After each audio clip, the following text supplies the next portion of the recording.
السلام عليكم ورحمة الله وبركاته.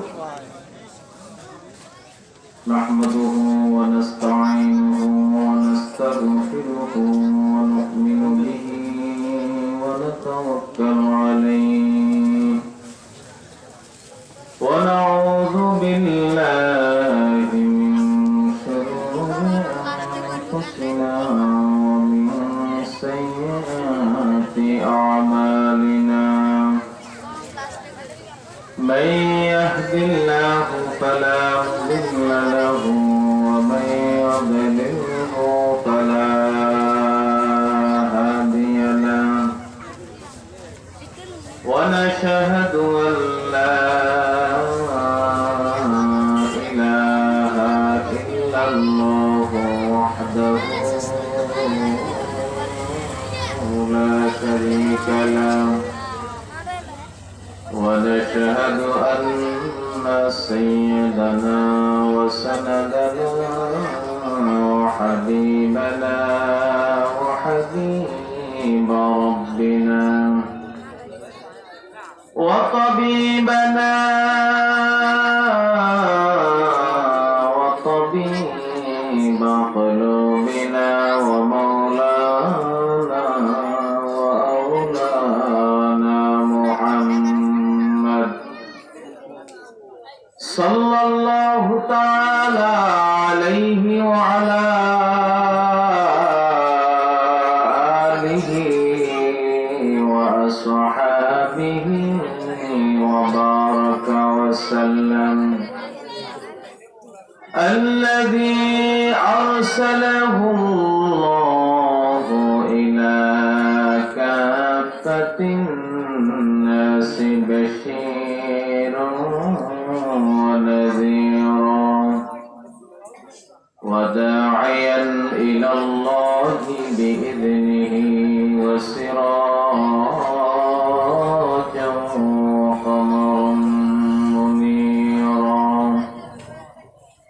فقد قال الله تبارك وتعالى في كلامه المجيد وفرقانه الحميد. شكل أعوذ بالله من الشيطان الرجيم. بسم الله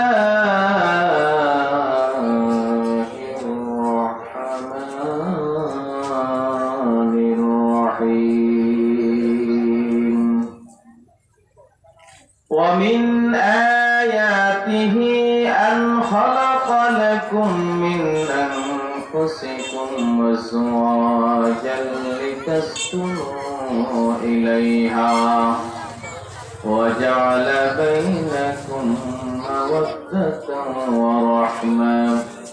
إن في ذلك لآيات لقوم يتفكرون.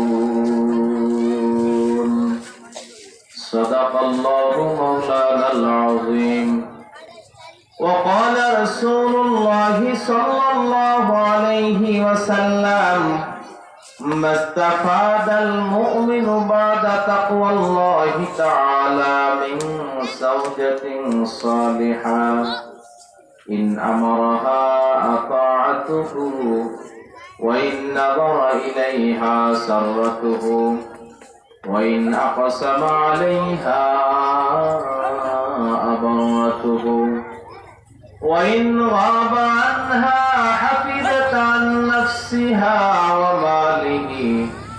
وصدق رسوله النبي الكريم.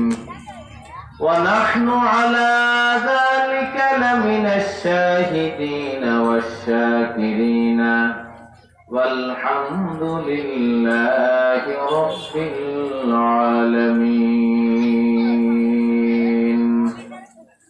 وقال تعالى في شان حبيبه ومحبوبه ومعشوقه ورسوله آمرا ومخبرا إن الله وملائكته يصلون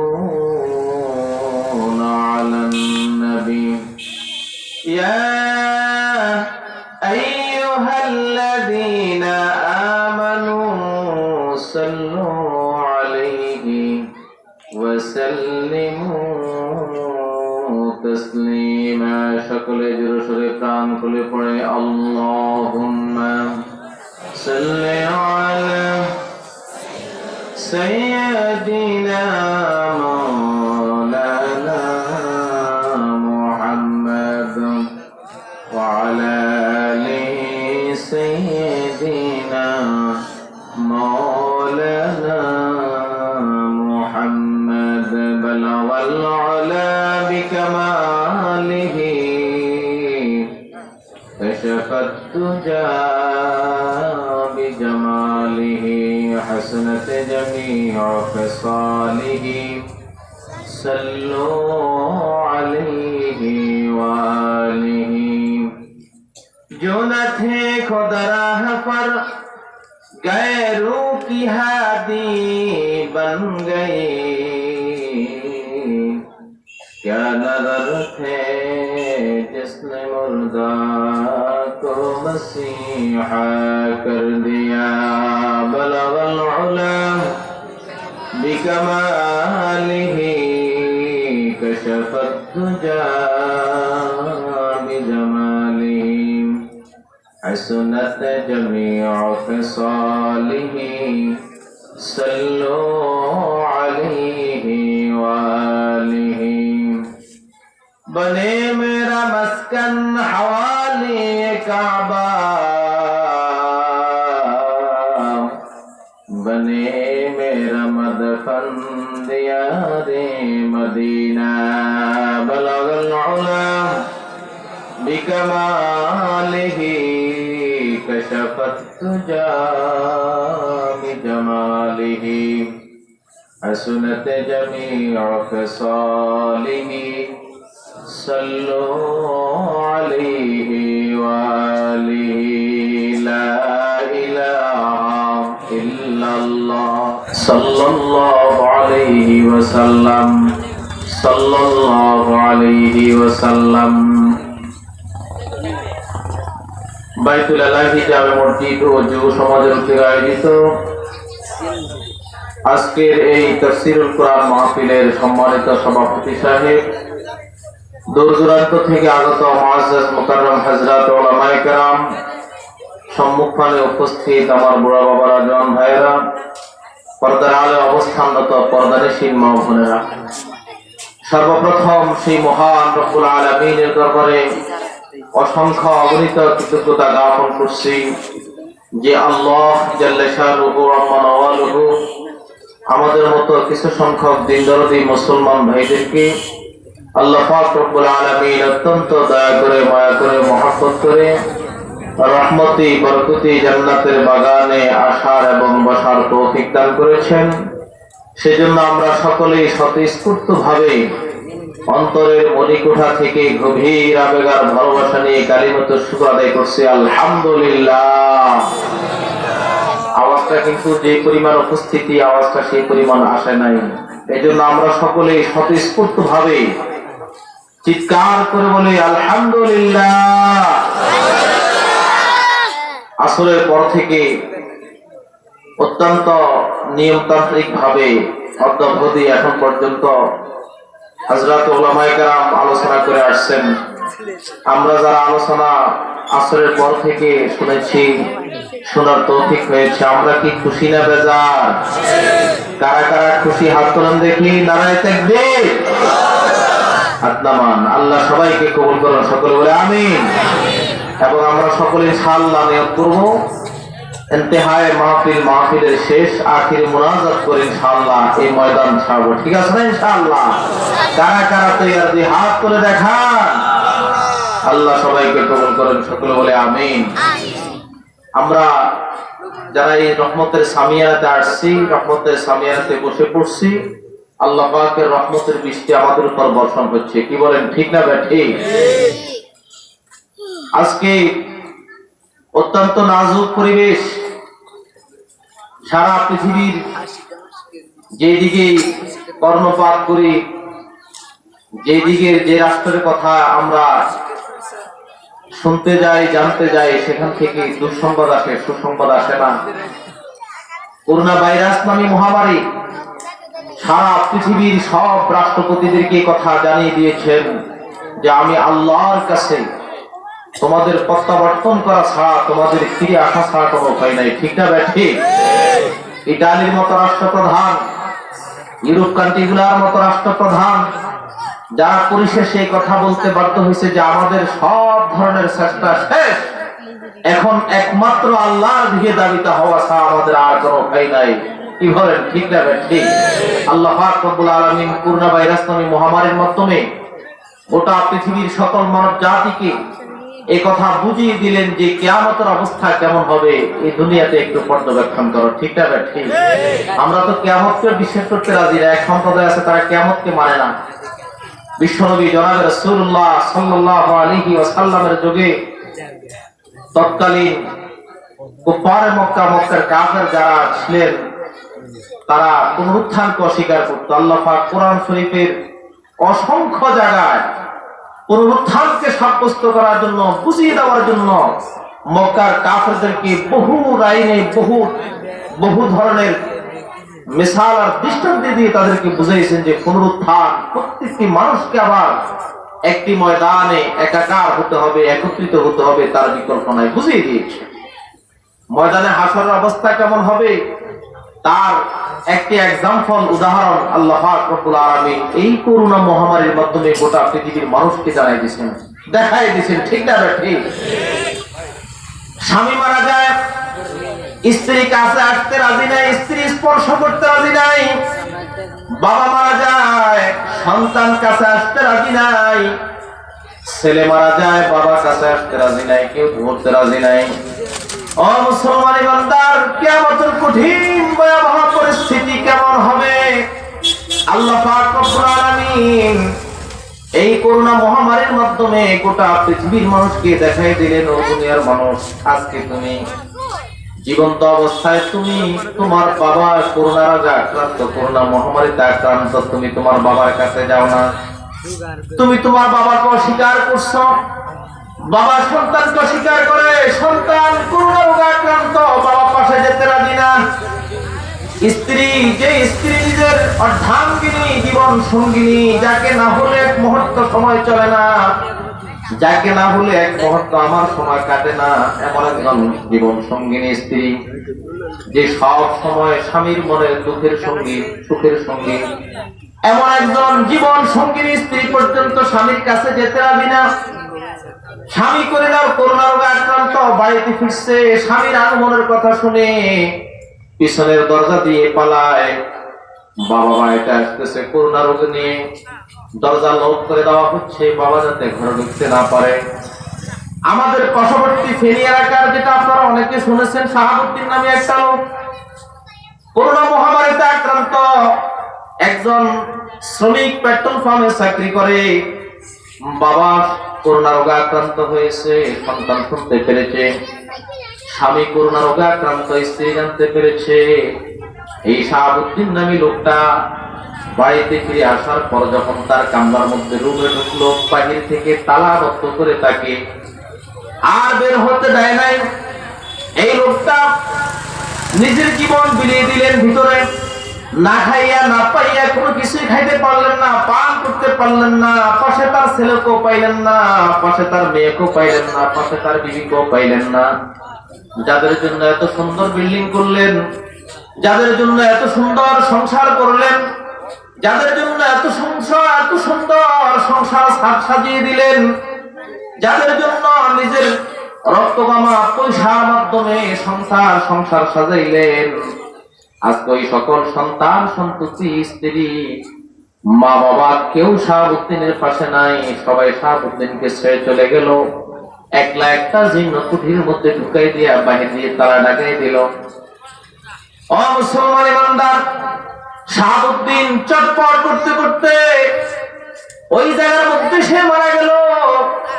বহিরাগত লোক জানতে পেরে পুলিশ বাহিনীকে খবর দিয়া, সুবিদারকে খবর দিয়া, চেয়ারম্যানকে খবর দিয়ে তার লাশ উদ্ধার করা হলো, দাফন করা হলো। তার পাশে স্ত্রী নাই, সন্তান নাই, কেউ বলতে কেউ নাই। আল্লাহ পাক রব্বুল আলামিন গোটা পৃথিবীর সকল বেঈমান মুনাফিক জাতিকে জানাই দিলেন, ও দুনিয়ার বেঈমানের গোষ্ঠীরা, মুনাফিকের গোষ্ঠীরা, যারা পুনরুত্থানকে মানো না, যারা কিয়ামতের কথা বিশ্বাস করে না, কিয়ামতের পরিস্থিতিতে বাবা তার সন্তানকে স্বীকার করবে না, সন্তান তার বাবাকে স্বীকার করবে না। আল্লাহ পাক রব্বুল আলামিন করুণার মাধ্যমে গোটা জাতিকে কিয়ামতের ন্যূনতম একটা পরিস্থিতি দেখায় দিলেন। ঠিক না ঠিক? ইয়াউমা ইয়াফিরুল মারউ মিন আখিহি ওয়া উম্মিহি ওয়া আবিহি ওয়া সাহিবাতিহি ওয়া বানিহি লিকুল্লি ইমরিইন মিনহুম ইয়াওমাইযিন শানুন ইউগনি। আল্লাহ রাব্বুল আলামিন মহাগ্রন্থ আল কোরআনের মধ্যে বলেন, ইয়াউমা ইয়াফিরুল মারউ মিন আখি। ও দুনিয়ার ইমানদার মুসলমান, কিয়ামতের ময়দান, কিয়ামতের দিবস এমন একটি দিবস, কিয়ামতের ময়দান এমন একটি ময়দান, ইয়াফিরুল মারউ মিন আখিহি ওয়া উম্মিহি ওয়া আবিহি। মানুষ দৌড়ে তার ভাইয়ের কাছে যাবে, মায়ের কাছে যাবে, বাবার কাছে যাবে, নিজের সন্তান সন্ততি জীবন সঙ্গিনী স্ত্রীর কাছে যাবে। কেউ কারো স্বীকারোক্তি দিবে না, কেউ কাউকে স্বীকার করবে না, না জানে স্বীকার করলে তাকে কোনো নেকি দিতে হয়।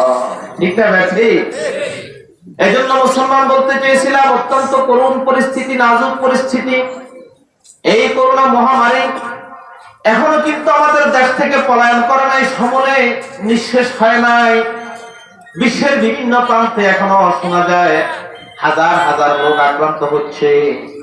আমার এই সোনার বাংলাদেশে বহু মানুষ দুনিয়া থেকে চলে গেছে, বহু মানুষ শাহাদাতের মর্যাদা লাভ করেছে, বহু মানুষ আক্রান্ত হয়ে সুস্থ হয়েছেন।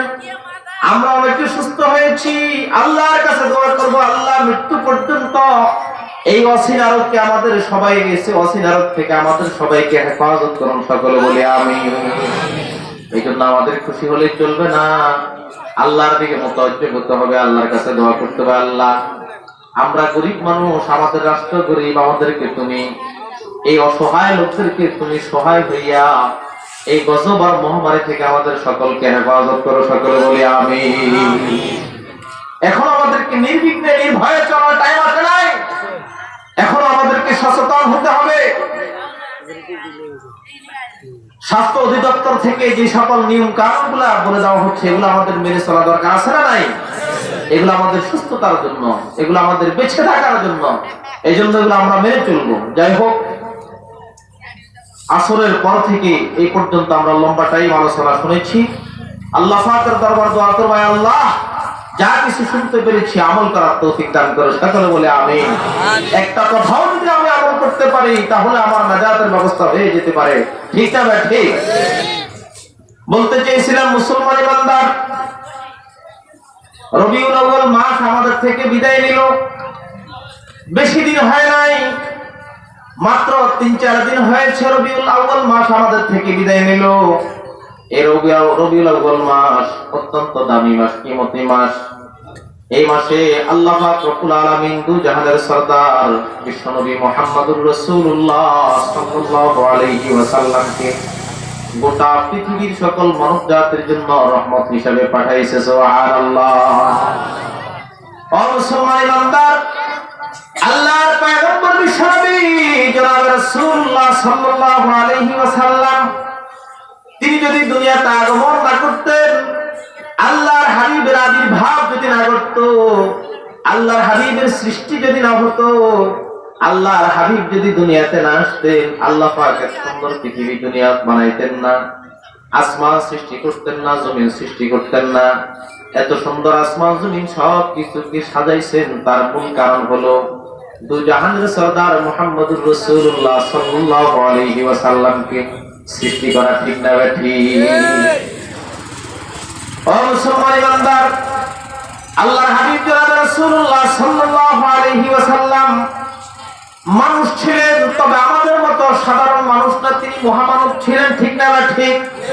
আল্লাহ পাক রব্বুল আলামিন বিশ্বনবী জনাব রাসূলুল্লাহ সাল্লাল্লাহু আলাইহি ওয়াসাল্লামকে রহমত করে দুনিয়াতে পাঠাইছেন। আল্লাহ পাক বলেন, ওয়া মা আরসালনাকা ইল্লা রাহমাতাল লিল আলামিন। আল্লাহ পাক রব্বুল আলামিন বলেন, আমার হাবিব, আমার বন্ধু, আমি আল্লাহ আপনাকে শুধু মানুষ হিসেবে দুনিয়াতে পাঠাই নাই, আমি আল্লাহ আপনাকে বাশীর করে সমগ্র পৃথিবীর মানুষদেরকে জান্নাতের শুভ সংবাদ দান করার জন্য, নাযীর করে জাহান্নাম থেকে ভীতি প্রদর্শন করার জন্য, রহমাতাল লিল আলামিন সমগ্র বিশ্ববাসীর জন্য রহমত করে আমি আল্লাহ আপনাকে দুনিয়াতে পাঠাই দিয়েছি। সুবহানাল্লাহ। মুসলমান ইমানদার, আল্লাহর পয়গম্বর এই গোটা জাতির জন্য কেমন রহমত, সমগ্র বিশ্ববাসীর জন্য রহমত কেমনে হলেন, কিভাবে হলেন? ঐতিহাসিকগণ লেখেন, হাদিসের কিতাবগুলো খুলে দেখুন, আল্লাহর হাবিব জনাব রাসূলুল্লাহ সাল্লাল্লাহু আলাইহি ওয়াসাল্লাম জমিনে আসার পূর্বে, দুনিয়াতে আসার পূর্বে দুনিয়ার চিত্র কেমন ছিল? আল্লাহর হাবিব দুনিয়াতে আসার পূর্বে দুনিয়ার হালচাল কেমন ছিল? অন্ধকার যুগ ছিল, জাহিলিয়াতের যুগ ছিল, মানুষ মানুষকে চিনত না, মানুষ নামে মানুষ ছিল, মানুষত্ববোধ ছিল না। যেই যুগে মানুষ মানুষকে অন্যায়ভাবে হত্যা করত, যেই যুগে নারীদের বেঁচে থাকার কোনো অধিকার ছিল না, বাচ্চাদের কোনো সম্মান ছিল না, মুরব্বীদের কোনো সম্মান ছিল না, এতিমদের প্রতি জুলুম করা হতো, নারীদের প্রতি জুলুম করা হতো, নিপীড়ন করা হতো। আল্লাহ পাক রব্বুল আলামিন এমন একটি কালো অন্ধকারাচ্ছন্ন মুহূর্তে আল্লাহ পাক রব্বুল আলামিন বিশ্বনবী জনাব রাসূলুল্লাহ সাল্লাল্লাহু আলাইহি ওয়াসাল্লামকে জাহিলিয়াতের ওই সকল কুসংস্কারগুলো, অপসংস্কৃতিগুলোকে জমিন থেকে তাড়িয়ে দেওয়ার জন্য, নিষ্পেষিত করার জন্য সমগ্র বিশ্ববাসীর হেদায়েতের আলো হিসাবে, পথ প্রদর্শক হিসাবে জনাব রাসূলুল্লাহ সাল্লাল্লাহু আলাইহি ওয়াসাল্লামকে পাঠিয়েছেন। সুবহানাল্লাহ। ও মুসলমান ইমানদার, আল্লাহর হাবিব জনাব রাসূলুল্লাহ সাল্লাল্লাহু আলাইহি ওয়াসাল্লাম জমিনে আসার পূর্বে, দুনিয়াতে আসার পূর্বে দুনিয়ার চিত্র ছিল খুবই ভয়াবহ, খুবই অন্ধকারাচ্ছন্ন, জমিনের পরিস্থিতি ছিল খুবই খারাপ। মানুষের মধ্যে মানুষত্ববোধ ছিল না, মানুষের মধ্যে ইনসানিয়ত ছিল না।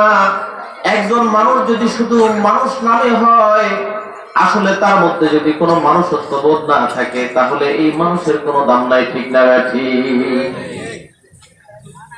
আদমিরা আদমিয়ত লাজমাস ওদরাগর বুনাবা সদাই জমাস। এজন্য আল্লাহ এক আশিক বলেন, আদমিরা আদমিয়ত লাজমাস ওদরাগর বুনাবা সদাই জমাস। প্রত্যেকটি মানুষের মধ্যে মানুষত্ববোধ থাকা দরকার, ঠিক না ঠিক? ও মুসলমান, আপনাদেরকে একটা কথা জিজ্ঞাসা করতে চাই। একটা গরু যখন, একটা গাভী যখন বাছুর দেয়, তো এটাকে বলা হয় গরুর বাচ্চা, গরুর বাছুর, গাভীর বাছুর। ছাগল যখন বাচ্চা দেয় তখন বলা হয় এটা ছাগলের বাছুর, ছাগলের ছা বলা হয়। মোরগে যখন বাচ্চা দেয় মোরগের ছা বলে। হাঁস যখন বাচ্চা দেয় কয় যে হাঁসের ছা, ঠিক না ঠিক? পাখি যখন বাচ্চা দেয় কয় যে পাখির ছা। তুতো পাখি, কবুতর যখন বাচ্চা দেয় কবুতরের ছা বলা হয়। কিন্তু একটা মহিলার পেট থেকে একটা সন্তান যখন দুনিয়াতে আসে, তখন তাকে মানুষ বলা হয় না, তাকে মানুষ বানিয়ে নিতে হয়, ঠিক না ঠিক? এই জন্যই তো আমাদের দেশে বলে এটা মানুষের মতো মানুষ হোক। তাহলে বোঝা গেল মায়ের পেট থেকে জমিনে আসলেই তাকে মানুষ বলা যাবে না, মানুষ হওয়া লাগবে, মানুষের মতো মানুষ করে নিতে হবে, ঠিক না ঠিক? ও দুনিয়ার ইমানদার মুসলমান, আল্লাহর হাবিব জনাব রাসূলুল্লাহ সাল্লাল্লাহু আলাইহি ওয়াসাল্লাম দুনিয়াতে আসার পূর্বে নামে মানুষ প্রচুর ছিল, অসংখ্য মানুষ ছিল, কোনো কমতি ছিল না। কিন্তু বাস্তব মানুষের অভাব ছিল, বাস্তব মানুষের অভাব ছিল। আল্লাহ পাক বিশ্বনবী জনাব রাসূলুল্লাহ সাল্লাল্লাহু আলাইহি ওয়াসাল্লামকে দুনিয়াতে পাঠাইছেন অমানুষদেরকে মানুষ বানাই দেওয়ার জন্য। সুবহানাল্লাহ। বিশ্বনবীর হাতে হাত লাগাইয়া বহু মানুষ মানুষে পরিণত হয়েছে, বহু জাহান্নামী জান্নাতি হয়ে গেছে। ঠিক না ঠিক?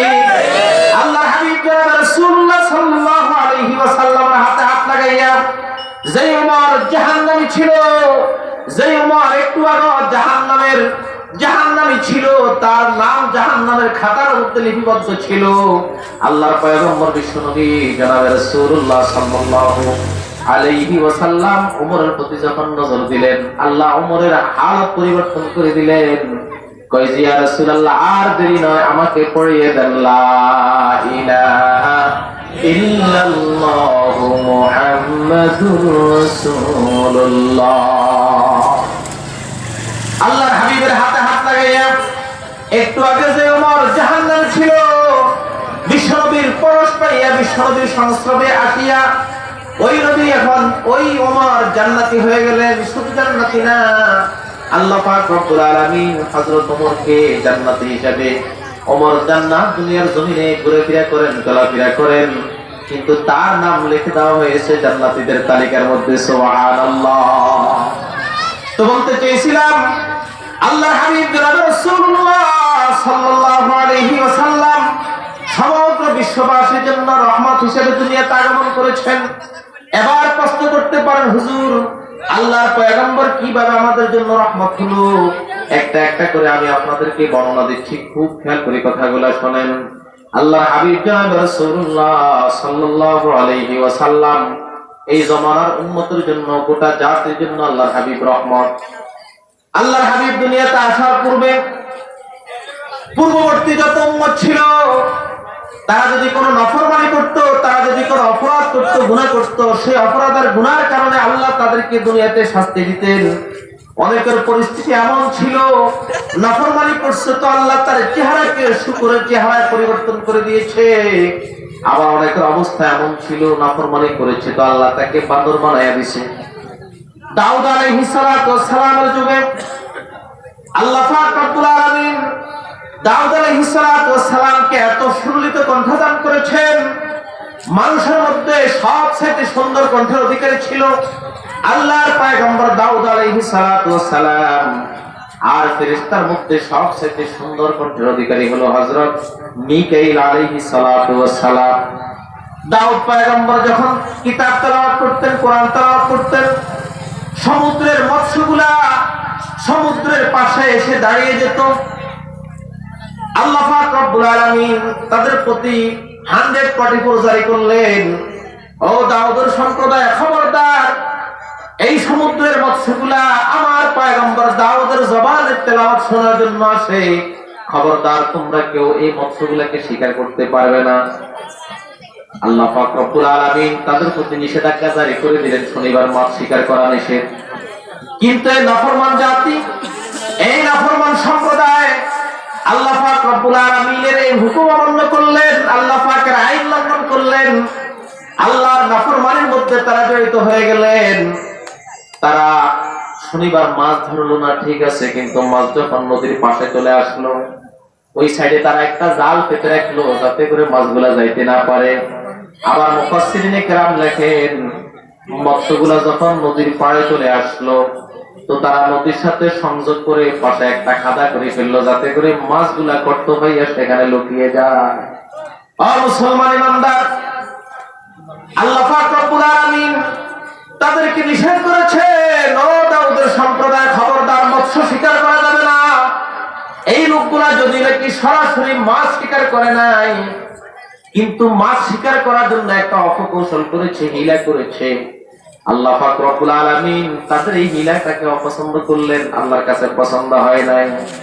গুনাহ করা যেরকম, গুনার কাজ করা যেরকম গুনাহ, গুনার জন্য অপকৌশল করা গুনাহ, ঠিক না ঠিক? সুদ খাওয়া যেরকম হারাম, সুদের জন্য অকৌশল করা হারাম। সুদ খাওয়া যেরকম হারাম, সুদের জন্য অপকৌশল করাও হারাম, ঠিক না ঠিক? ও মুসলমান, আজকে দেখবেন আমাদের সমাজের মধ্যে কিছু লোক এমন আছে, 1000-100 টাকা তাকে সুদ দেওয়া লাগে। ওই যে আমার থেকে যদি তুমি 1000 টাকা নিতে চাও, তাহলে 100 টাকা দিয়ে একটা ফর্ম কিনা লাগবে। এই ফর্মটা ফিল আপ করতে তোমার 100 টাকা লাগবে, তাহলে তোমাকে 1000 টাকা দেওয়া যাবে। যদি তুমি 1 লক্ষ টাকা আমার থেকে ঋণ চাও, আমার থেকে তুমি ঋণ নিতে চাও, তাহলে 100 ফরম কিনা লাগবে 10,000 টাকা। তার মানে হলো সে 1 লক্ষ টাকার সাথে 10,000 টাকা অতিরিক্ত নিচ্ছে, এটা হলো সুদ। আল্লাহ পাক রব্বুল আলামিন সুদ খাওয়াকে যেরকম হারাম করেছেন, সুদের জন্য হিলা অপকৌশল করাও হারাম, সুদের জন্য এই জাতীয় কোন ধরনের চাতুরিতা অবলম্বন করাও হারাম, এই জাতীয় কোন ধরনের কৌশল করা হারাম। ওই যে এমনি খায় না অমনি খায়, ঘুরে খায়, ঠিক না বেঠি? ও মুসলমান, দাউদ আলাইহিস সালাতু ওয়াস সালামের সম্প্রদায় শনিবার মাছ ধরে নাই, ঠিক আছে, কিন্তু মাছ ধরার জন্য কৌশল করেছে, ওই দিক দিয়ে জাল পেতে দিয়েছে, অথবা সমুদ্রের সাথে একটা সংযোগ দিয়া গর্ত করেছে, খাদা করেছে, যাতে করে মৎস্যগুলা খাদার মধ্যে ঢুকে যায়। এরপরে দরজা বন্ধ, মাছ যাতে যেতে না পারে, রবিবার তারা মাছ ধরবে। আল্লাহ পাক রব্বুল আলামিন এত বেশি অপছন্দ করলেন তাদের এই কৃতকর্ম, আল্লাহ পাক তাদের প্রতি রাগান্বিত হয়ে গেলেন। ওয়ালাকাদ আলিমতুমুল্লাযীনা তাদাউ ফিস সাবতি ফাকুলনা লাহুম কুনু কিরাদাতান খাসিন। আল্লাহ পাক রব্বুল আলামিন বলেন, আমি আল্লাহ তাদের বিষয়ে এত বেশি অসন্তুষ্ট হলাম, আমি তাদের এই অপকৌশলটা জানতে পারলাম, তারা কি করতে চায়। আল্লাহ পাক রাগান্বিত হইয়া বললেন, কুনু কিরাদাতান খাসিন, সবগুলা নিকৃষ্ট বান্দরে পরিণত হয়ে যাও। সেই আয়লা সম্প্রদায়ের 40,000 লোক সবগুলা বান্দরে পরিণত হয়ে গেছে এই অপকৌশল আর হীরাবাজি করার কারণে। অমুসলমান বলতে চেয়েছিলাম, পূর্ববর্তী জাতি নাফরমানি করলে তাদের চেহারা বিকৃত হয়ে যেত, কেউ বান্দরের সুরত ধারণ করত, কেউ কুকুরের সুরত ধারণ করত, কেউ বিড়ালের সুরত ধারণ করত। আল্লাহর পয়গম্বর দুনিয়াতে আগমন করে আল্লাহর কাছে দোয়া করছেন, মালিক আমার উম্মত দুর্বল জাতি, তাদেরকে আপনি দুর্বল করে দুনিয়াতে পাঠাইছেন। আয় আল্লাহ, আমার উম্মত যদি কোন ধরনের নাফরমানি করে, আমার উম্মত যদি কোন ধরনের অপরাধ করে, রব্বুল আলামিন তোমার কাছে দরখাস্ত করতেছি, আমার কোন উম্মতকে তুমি শুকর আর বাদুরে পরিণত করে তাদেরকে শাস্তি দিও না। সুবহানাল্লাহ। ও মুসলমান আছেন, আল্লাহর পয়গম্বর বিশ্বনবী জনাব রাসূলুল্লাহ সাল্লাল্লাহু আলাইহি ওয়াসাল্লাম ইরশাদ করেছেন, কিয়ামতের পূর্বে আল্লাহর হাবিব জনাব রাসূলুল্লাহ সাল্লাল্লাহু আলাইহি ওয়াসাল্লাম দুনিয়াতে আসার পূর্বে জাহিলিয়াতের যুগে বৃদ্ধ মানুষ যখন মানুষ বয়স্ক হয়ে যেত, বুড়ো হয়ে যেত, তাদের কোনো মান সম্মান ছিল না, ইজ্জত সম্মান ছিল না। এখনো আমাদের এই যুগের মধ্যে মুরব্বীদের সম্মান অনেকে দিতে চায় না, ঠিক না ঠিক? মানুষ যখন বুড়ো হয়ে যায়, বাবা যখন বুড়ো হয়ে যায়, দাদা যখন বুড়ো হয়ে যায়, এই বৃদ্ধ লোকদের সম্মান আমরা যুবকরা দিতে জানি না। এই সকল বৃদ্ধ লোকদেরকে সমাজের মধ্যে অবমূল্যায়ন করা হয়, এই জাতীয় বৃদ্ধ লোকদেরকে সমাজের মধ্যে অপমান করা হয়। বাবা যখন বুড়ো হয়ে যায়, ছেলেরা তাকে মূল্যায়ন করতে রাজি না। দাদা যখন বৃদ্ধ হয়ে যায়, নাতিরা তাকে মূল্যায়ন করতে রাজি না। জাহিলিয়াতের যুগের পরিস্থিতি এমন ছিল, মানুষ যখন দাড়ি সাদা হয়ে যেত, চুল সাদা হয়ে যেত, আল্লাহর পয়গম্বর বিশ্বনবী জনাব রাসূলুল্লাহ সাল্লাল্লাহু আলাইহি ওয়াসাল্লাম দুনিয়াতে আগমন করার পর দিয়া জাহিলিয়াতের যুগের বৃদ্ধ লোক যারা ছিল অবহেলিত, আল্লাহর পয়গম্বর দুনিয়াতে সেই বৃদ্ধ লোকদের সম্মান বাড়াইয়া দিলেন। সুবহানাল্লাহ। আল্লাহর হাবিব দুনিয়াতে এসে ঘোষণা দিলেন, ও সমাজের যুবক ভাইয়েরা, আজকে যারা বুড়ো মানুষদেরকে সম্মান দিতে জানো না, আজকে যারা দাদাকে অবমূল্যায়ন করো, বাবাকে অবমূল্যায়ন করো, ওই সকল যুবক ভাইদেরকে হাতে পায়ে ধরে বলছি, আল্লাহর পয়গম্বর বলেছেন, যে ব্যক্তি একজন বুড়ো মানুষকে সম্মান করবে, আল্লাহর পয়গম্বর বলেন সে যেন ডাইরেক্ট আল্লাহকে সম্মান করলো। সুবহানাল্লাহ। একজন বৃদ্ধ লোককে সম্মান করা মানে ডাইরেক্ট কাকে সম্মান করা? আল্লাহকে সম্মান করা। ও যুবক ভাইরা, শিক্ষা অর্জন করতে হবে। বৃদ্ধকে অবমূল্যায়ন করা যাবে না, বৃদ্ধা মা দাদিকে অবমূল্যায়ন করা যাবে না, তাদেরকে সম্মান দিতে হবে, ঠিক না ঠিক? আল্লাহর পয়গম্বর বলেছেন, মাল্লাম ইয়ারহাম সগীরানা ওয়া লাম ইউক্কির কাবীরানা ফালাইসা মিন্না। বিশ্বনবী জনাব রাসূলুল্লাহ সাল্লাল্লাহু আলাইহি ওয়াসাল্লাম ইরশাদ করেছেন, যারা ছোটদের প্রতি স্নেহ করে না, ছোটদেরকে আদর স্নেহ করে না, দয়া মায়া করে না, ছোটদেরকে শফকত করে না, ছোটদেরকে নিজের বুকের সাথে লাগায় না, ছোটদের প্রতি স্নেহ মমতা দেখায় না, বড়দেরকে সম্মান করে না। আল্লাহর পয়গম্বর বিশ্বনবী জনাব রাসূলুল্লাহ সাল্লাল্লাহু আলাইহি ওয়াসাল্লাম ইরশাদ করেছেন, ফালাইসা মিন্না, এই লোকটা আমার উম্মত নয়, সে আমার উম্মতের মধ্যে অন্তর্ভুক্ত হইতে পারবে না। এই জন্য বুড়া বাবারা ছোটদেরকে স্নেহ করতে হবে, নাতিদেরকে আদর করতে হবে, ছোট ছেলেদেরকে আদর করতে হবে, সোহাগ দেখাইতে হবে। আপনি যদি ছোটদের প্রতি সোহাগ দেখান, আদর দেখান, তাহলে এই ছোটরা আপনার প্রতি শ্রদ্ধা দেখাবে, আপনাকে শ্রদ্ধার সাথে কথা বলবে, আপনাকে সম্মান করবে। ও মুসলমান ইমানদার, এক সময় এমন একটা সময় তো অতিক্রম হয়েছে, আমাদের বুড়া বাবারা যদি দোকানে থাকতো, ছোটরা দোকানে ঢুকতো না। কয় যে দাদা আছে, কয় যে বাবা আছে, সেখানে আমি কেমনে ঢুকি, কয় যে বড় ভাই আছে, সেখানে আমি কেমনে বসি, আমার বড় ভাই আছে, যাওয়া যায় না। আজকে বড় ভাইয়ের সামনে বেয়াদবি, দাদার সামনে বেয়াদবি, চাচার সামনে বেয়াদবি, ঠিক না ভাই? ঠিক।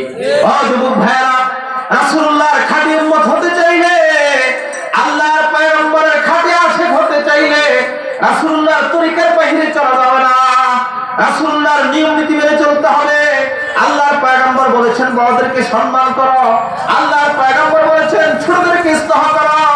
ছোটদের প্রতি স্নেহ করতে পারলে, বড়দেরকে সম্মান করতে পারলে, আল্লাহর হাবিব বলেছেন তুমি আমার উম্মত হিসেবে পরিচয় দিতে পারবা। কালকে কিয়ামতের ময়দানে আমি নবীর হাতে হাউজে কাউসারে পানি পান করতে পারবা। আর আমার তরিকার বহির্ভূত কোনো কাজ করিবা, তাহলে আমার উম্মত হিসেবে পরিচয় দেওয়ার কোনো সুযোগ থাকবে না, ঠিক না ভাই? ঠিক। আজকে তো আমরা আশিক রাসূল মানে জিলাফিয়ার বৃষ্টিকে আশিক রাসূল, আশিক রাসূল বানিয়ে নিয়েছি। রবিউল আউয়াল মাস যখন আসে, 12 রবিউল আউয়াল মাস আসলে ঈদে মিলাদুন নবীর আয়োজন করি, আর জিলাফিয়ার নিমকি বিতরণ করে আমরা এখানে এসে আশিক রাসূল, রাসূলের প্রতি ভালোবাসা এখানে শেষ। রবিউল আউয়াল এলে তোমার গুণ গাই, রবিউল আউয়াল গেলে তোমায় ভুলে যাই, রবিউল আউয়াল গেলে তোমায় ভুলে যাই, ঠিক না? ঠিক। আমাদের দেশে কিছু লোক আছে রবিউল আউয়াল মাস আসলে 63 দিন ব্যাপী সাইয়্যিদুল আয়াত শরীফ, এতদিন ব্যাপী ঈদে মিলাদুন নবী উদযাপন। আর রবিউল আউয়াল মাস যখন শেষ হয়ে যায়, রাসূলুল্লাহর সাথে ভালোবাসার কিছুই প্রয়োজন হয় না। ও মুসলমান ইমানদার, আল্লাহ পাক রব্বুল আলামিন বলেছেন, মা আতাকুমুর রাসূলু ফাখুযুহু ওয়া মা নাহাকুম আনহু ফান্তাহু। বিশ্বনবী তোমাদের কাছে যে দ্বীন শরীয়ত নিয়ে এসেছেন, ও দুনিয়ার মানুষ, তোমরা সেটাকে আঁকড়িয়ে ধরো। আর আল্লাহর পয়গম্বর যে জিনিস থেকে তোমাদেরকে বিরত থাকার জন্য বলেছেন, তার থেকে বেঁচে থাকো। যারা রাসূলুল্লাহর তরিকা অনুযায়ী চলবে, তারাই হলো প্রকৃত আশিক রাসূল, ঠিক আছে? ঠিক। এই জন্য যুবক, হায়াত বৃদ্ধির জন্য, আয় আল্লাহ তুমি আমার হায়াত বাড়াইয়া দাও, তুমি আমার হায়াত বাড়াইয়া দাও। কইছে হুজুর 100 টাকা হাদিয়া দিলাম, আল্লাহ যাতে হায়াত বাড়াইয়া দেয় দোয়া করেন। কি কর, আমরা এরকম দোয়া চাই কি চাই না? ও মুসলমান, হায়াত বৃদ্ধি করতে চাইলে বুড়াদেরকে খোঁজো, মুরব্বীদেরকে খোঁজো, তাদের হায়াত, তাদেরকে সম্মান দাও। তোমার দাদার বয়স 90 হয়ে গেছে, নানার বয়স 100 হয়ে গেছে, দাদার খেদমত করো, নানার খেদমত করো। আল্লাহর পয়গম্বর বলছেন, মা আকরামা শাবুন শায়খাম মিন সুন্নি ইল্লা কাইয়াজাল্লাহু মাইফরিমুহু ফি সিন্নিহি আও কামা ক্বালান নবী আলাইহিস সালাতু ওয়াস সালাম। আল্লাহর হাবিব বলেছেন, কোন যুবক যদি কোন বৃদ্ধকে সম্মান করে তার বয়স্ক হওয়ার কারণে, ইল্লা কাইয়াজাল্লাহু মাইয়ুকরিমুহু ফি সিন্নিহি, আল্লাহ পাক রব্বুল আলামিন তার জন্য এমন একটা বয়সে পদার্পণ করার পর যে তার সম্মান করবে, এমন এক ব্যক্তিকে তার জন্য নিয়োজিত করে দেন। সুবহানাল্লাহ। মুহাদ্দিসিনে কেরাম বলেন, তার মানে হলো যুবক যদি একজন 100 বছর বয়স্ক বুড়া মানুষের খেদমত করে, আল্লাহ পাক তাকে 100 বছর হায়াতের মধ্যে পৌঁছাইয়া এরকম সম্মান দিয়া তাকে দুনিয়া থেকে নিবে। সুবহানাল্লাহ। ও যুবক, 100 বছর বাঁচতে চাইলে, 90 বছর বাঁচতে চাইলে 100 বছর বুড়াকে খোঁজো, 100 বছরের বয়স্ক বুড়াকে খোঁজো, তার খেদমত করো, তাকে সম্মান করো, আল্লাহ তোমাকে সম্মানটা দিয়া দুনিয়া থেকে নিবে। সুবহানাল্লাহ। বুড়া বাবা চলতে পারে না, মাথার মধ্যে বস্তা, এরকম একটা বুড়া বাবাকে দেখতে পেয়েছ, তার হাত থেকে বস্তাটা দাও, দাদা আমাকে সুযোগ করে দেন, আমি একটু খেদমত করি।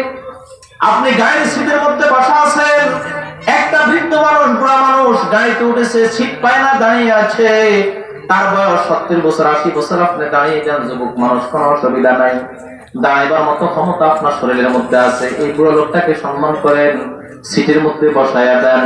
আল্লাহ পাক রব্বুল আলামিন এমন একটা সম্মান দিয়ে আপনাকে দুনিয়া থেকে নিবে। সুবহানাল্লাহ। এই জন্য হায়াত বৃদ্ধি করতে চাইলে বুড়াদের খেদমত করো, আমার বুড়া মাদের খেদমত করো, বুড়া বাবাদের খেদমত করো। ও যুবক, এতদিন পর্যন্ত বুড়ার সাথে অনেক কফরত করেছ, অনেক ধরনের বেয়াদবি করেছ, আজকে বুড়া বাবার হাতের ধরে পায়ে ধরে মাপ চাও। এতদিন পর্যন্ত দাদা আপনার সাথে অনেক বেয়াদবি করেছি, অন্যায় করেছি, মেহেরবানি করে ক্ষমা চাই, মাফ চাই, আমাকে ক্ষমা করে দেয়। কি করে যাবে? মাফ চাবে তো ইনশাআল্লাহ। আল্লাহ সবাইকে তৌফিক দান করুন, সকলে বলে আমিন। ও মুসলমান ইমানদার, আল্লাহর পয়গম্বর বিশ্বনবী দুনিয়াতে আগমন করেছেন রহমত হিসেবে। আল্লাহর পয়গম্বর দুনিয়াতে আসার পূর্বে এতিমদের কোনো মূল্যায়ন ছিল না। সন্তান যখন এতিম হয়ে যেত, কোন সন্তান যখন বাপ হারা হয়ে যেত, মা হারা হয়ে যেত, এই সকল সন্তানগুলোর প্রতি জুলুম করা হতো, তাদের সম্পদগুলা শোষণ করা হতো, কুক্ষিগত করা হতো। কোন মেয়ে যদি সম্পদের মালিক হতো, মেয়েকে অন্য কোথাও বিবাহ হতে দিত না, তার সম্পদগুলা আটকিয়ে রাখার জন্য মেয়েদেরকে বিবাহ করতো, তাদের প্রতি জুলুম করা হতো, এতিমদের প্রতি জুলুম করা হতো। আল্লাহর পয়গম্বর বিশ্বনবী জনাবে রাসূলুল্লাহ সাল্লাল্লাহু আলাইহি ওয়াসাল্লাম দুনিয়াতে আগমন করার পর এতিমদের মর্যাদা বাড়িয়ে দিলেন। আল্লাহর হাবিব বলছেন, ক্বালা রাসূলুল্লাহ সাল্লাল্লাহু আলাইহি ওয়াসাল্লাম, মান আওয়া ইয়াতীমান ইলা তুআমিহি ওয়া শারাবিহি আওজাবাহুল্লাহুল জান্নাহ। আল্লাহর পয়গম্বর বলেন, যে ব্যক্তি এতিমকে নিজের সাথে খাওয়ায়, এতিমকে নিজের সাথে পান করায়, যে ব্যক্তি এতিমকে আশ্রয় দেয়, আল্লাহর পয়গম্বর বলেন আওজাবাহুল্লাহুল জান্নাহ, আল্লাহ পাক রব্বুল আলামিন তার জন্য জান্নাত ওয়াজিব করে দিয়েছেন। সুবহানাল্লাহ। এজন্য মুসলমান, আল্লাহর পয়গম্বর দুনিয়াতে রহমত হিসেবে আসছে এতিমদের জন্য। যে এতিমদের কোনো মূল্যায়ন ছিল না, আল্লাহর হাবিবকে আল্লাহ পাক দুনিয়াতে পাঠাইছে রহমত করে। আল্লাহর হাবিব দুনিয়াতে আসি এতিমদের মর্যাদা বাড়াইয়া দিলেন। ঠিক না ঠিক? যে সকল মহিলা, এক হাদিসের মধ্যে আসছে, আল্লাহর পয়গম্বর বলেন, ইমরাতুন সাফাউল খাদ্দাইন, যুবতী মহিলা, অল্প বয়সে, অল্প সময়ের মধ্যে স্বামী মারা গেছে, দুই একটা বাচ্চার মা। এরকম হয় কি হয় না? মাত্র সন্তান, একটা সন্তানের মা হয়েছে, এখনো স্ত্রীর বয়স 20 বছর, এখনো স্ত্রীর বয়স 18 বছর। এরকম মহিলা আছে, বিবাহ হয়েছে মাত্র 2-1 মাস না যাইতে তার স্বামী মারা গেছে। আছে না নাই? স্বামী মারা গেল, স্বামী মৃত্যুর সময় 2-1টা সন্তান দুনিয়াতে রেখে গেছে, 3 করে গেল। এই মুহূর্তে এই মহিলা তার পরিপূর্ণ যৌবন থাকা সত্ত্বেও, পরিপূর্ণ যুবতী থাকা সত্ত্বেও, যে মহিলা তার এই 3 সন্তানের চেহারা দিকে তাকাইয়া অন্য স্তরে বিবাহ বসলো না। আনা ইমরাতুন সাফাউল খাদ্দাইন। সাফাউল খাদ্দাইন মানে যার চেহারাটা বিবর্ণ। কি বলে? যে মহিলা স্বামী মারা গেছে, এই মহিলা কি সবসময় খুশি? আরে কথা কর না। যে মহিলা স্বামী মারা গেছে সে কি খুশি? সে বেজার। অল্প বয়সে স্বামী মারা গেল, যুবতী মহিলা এখনো পূর্ণ যৌবন তার রয়ে গেছে, এই মুহূর্তে স্বামী দুনিয়া থেকে চলে যাওয়া মানে তার চেহারা বিবর্ণ। এই জন্য বিশ্বনবী বলেছেন, আনা ইমরাতুন সাফাউল খাদ্দাইন হাকাযা। আল্লাহর পয়গম্বর বিশ্বনবী বলেন, বিবর্ণ চেহারার অধিকারী মহিলা, যেই মহিলা অল্প বয়সে স্বামী দুনিয়া থেকে চলে গেল, 2-1টা বাচ্চার মা, এই সকল বাচ্চাগুলো এতিম হয়ে গেছে, বাচ্চাগুলোর চেহারার দিকে তাকাইয়া তার যৌবনকে কন্ট্রোল করিয়া যে মহিলা নিজের হায়াতের জিন্দেগি কাটাই দিল, আল্লাহর পয়গম্বর বলেন, আনা ওয়াহিয়া হাকাযা ওয়া আশারা বিস-সাবাবাতি ওয়াল উসতা। আল্লাহর পয়গম্বর বলেন, আমি মুহাম্মদ সাল্লাল্লাহু আলাইহি ওয়াসাল্লাম আর এই চেহারা বিবর্ণ গালওয়ালা, বিবর্ণ চেহারার অধিকারী মহিলা, এই দুইজন জান্নাতে, এই 2টা আঙ্গুলের মধ্যে যে পরিমাণ দূরত্ব, যতটুকু কাছাকাছি 2টা আঙ্গুল, আমরা দুইজনে এত কাছাকাছি জান্নাতের মধ্যে থাকবো। সুবহানাল্লাহ। ও মুসলমান ইমানদার, বলতে চেয়েছিলাম, আল্লাহ পাক রব্বুল আলামিন বিশ্বনবী জনাব রাসূলুল্লাহ সাল্লাল্লাহু আলাইহি ওয়াসাল্লামকে সমগ্র বিশ্ববাসীর জন্য রহমত হিসেবে পাঠাইছেন। যেদিকে তাকাইবেন সেই দিকে আল্লাহর হাবিবের রহমত দেখা যায়, ঠিক না বা ঠিক? যেদিকে তাকাই ওদের জন্য আল্লাহর হাবিব রহমত, বুড়াদের দিকে তাকাইলে তাদের জন্য আল্লাহর হাবিব রহমত, কন্যা সন্তানদের দিকে তাকাইলে তাদের জন্য আল্লাহর হাবিব রহমত। আল্লাহর হাবিব দুনিয়াতে আসার পূর্বে কন্যা সন্তানদের বেঁচে থাকার কোনো অধিকার ছিল না। আল্লাহর হাবিব দুনিয়াতে আসার পর কন্যা সন্তানদের বেঁচে থাকার অধিকার পাইছে তারা। বিশ্বনবী জনাব রাসূলুল্লাহ সাল্লাল্লাহু আলাইহি ওয়াসাল্লাম দুনিয়াতে আসার পূর্বে কোন মানুষ যখন কন্যা সন্তান প্রসব করত, এই কন্যা সন্তানকে জীবন্ত হত্যা করা হতো, জীবন্ত দাফন করা হতো। কারণ কন্যা সন্তান হওয়াটাকে অপমান মনে করত, লজ্জাকর মনে করত। এতে মেয়ের বাপ হইছে, কন্যার বাপ হইছে, এটাকে সমাজ অপমান করা হতো। কেউ কন্যা সন্তানের বাবা হলে সমাজে চেহারা দেখানোর কোনো গতি ছিল না। এখনো বর্তমান সমাজে দেখা যায়, কি কর ঠিক না ঠিক? ছেলে হইলে খুব খুশি, বন্ধু বান্ধবকে মিষ্টি, বাজারে মিষ্টি, মাদ্রাসার মধ্যে মিষ্টি, 3 দিনের দিন দোয়া। কই যে হুজুর ছেলে হইছে, সুন্দর একটা নাম রাখবেন। সব জায়গার মধ্যে মিষ্টি বিতরণ চলছে, শ্বশুর বাড়িতেও মিষ্টি, জেঠশ্বশুর বাড়িতেও মিষ্টি, শালীর বাড়িতেও মিষ্টি, ঠিক না বা ঠিক? কিন্তু মেয়ে হইছে কাউকে জানাইতে রাজি না। কারণ মেয়ে হইছে তেমন একটা খুশি না, তার চেহারা বিবর্ণ। যারা কন্যা সন্তান হওয়ার কারণে চেহারা মলিন করে ফেলায়, কন্যা সন্তান হওয়ার কারণে চেহারা বিবর্ণ করে, এই সকল লোকগুলার আসন নাসর হবে জাহিলিয়াতের যুগের লোকদের সাথে, ঠিক না ঠিক? অন্ধকার যুগে, জাহিলিয়াতের যুগে মহিলারা, কোন মহিলা কন্যা সন্তান প্রসব করলে বাবার চেহারা মলিন হয়ে যেত। ও যুবক ভাইয়েরা, ও বুড়া বাবারা, কথাগুলো খুব খেয়াল করে শোনেন। আজকে যদি কোন মহিলা কন্যা সন্তান প্রসব করে আপনার চেহারা মলিন হয়, আপনার চেহারা বিবর্ণ হয়ে যায়, কাউকে আপনি জানাইতে রাজি না। মনে রাখতে হবে, চেহারা মলিন করা মানে আপনি জাহিলিয়াতের লোকদের সাথে যোগ দিলেন, ঠিক না ঠিক? আল্লাহর পয়গম্বর বিশ্বনবী ইসলামের এই যুগে এসে ঘোষণা দিলেন, যেই মহিলা সর্বপ্রথম কন্যা সন্তান প্রসব করবে ওই মহিলা হলো সবচেয়ে বড় ভাগ্যবতী। ওয়াহিয়া মুবারাকাতুন, ওয়াহিয়া মুবারাকাতুন। আল্লাহর পয়গম্বর বলেন, যেই মহিলা কন্যা সন্তান প্রসব করলো, যেই মহিলা কন্যার মা হইল, তাকে রুকিয়ার মা বলে। বাবাকে রুকিয়ার বাবা বলে, ফাতেমার মা বলে, ফাতেমার বাবা বলে, খাদিজার মা বলে, খাদিজার বাবা বলে।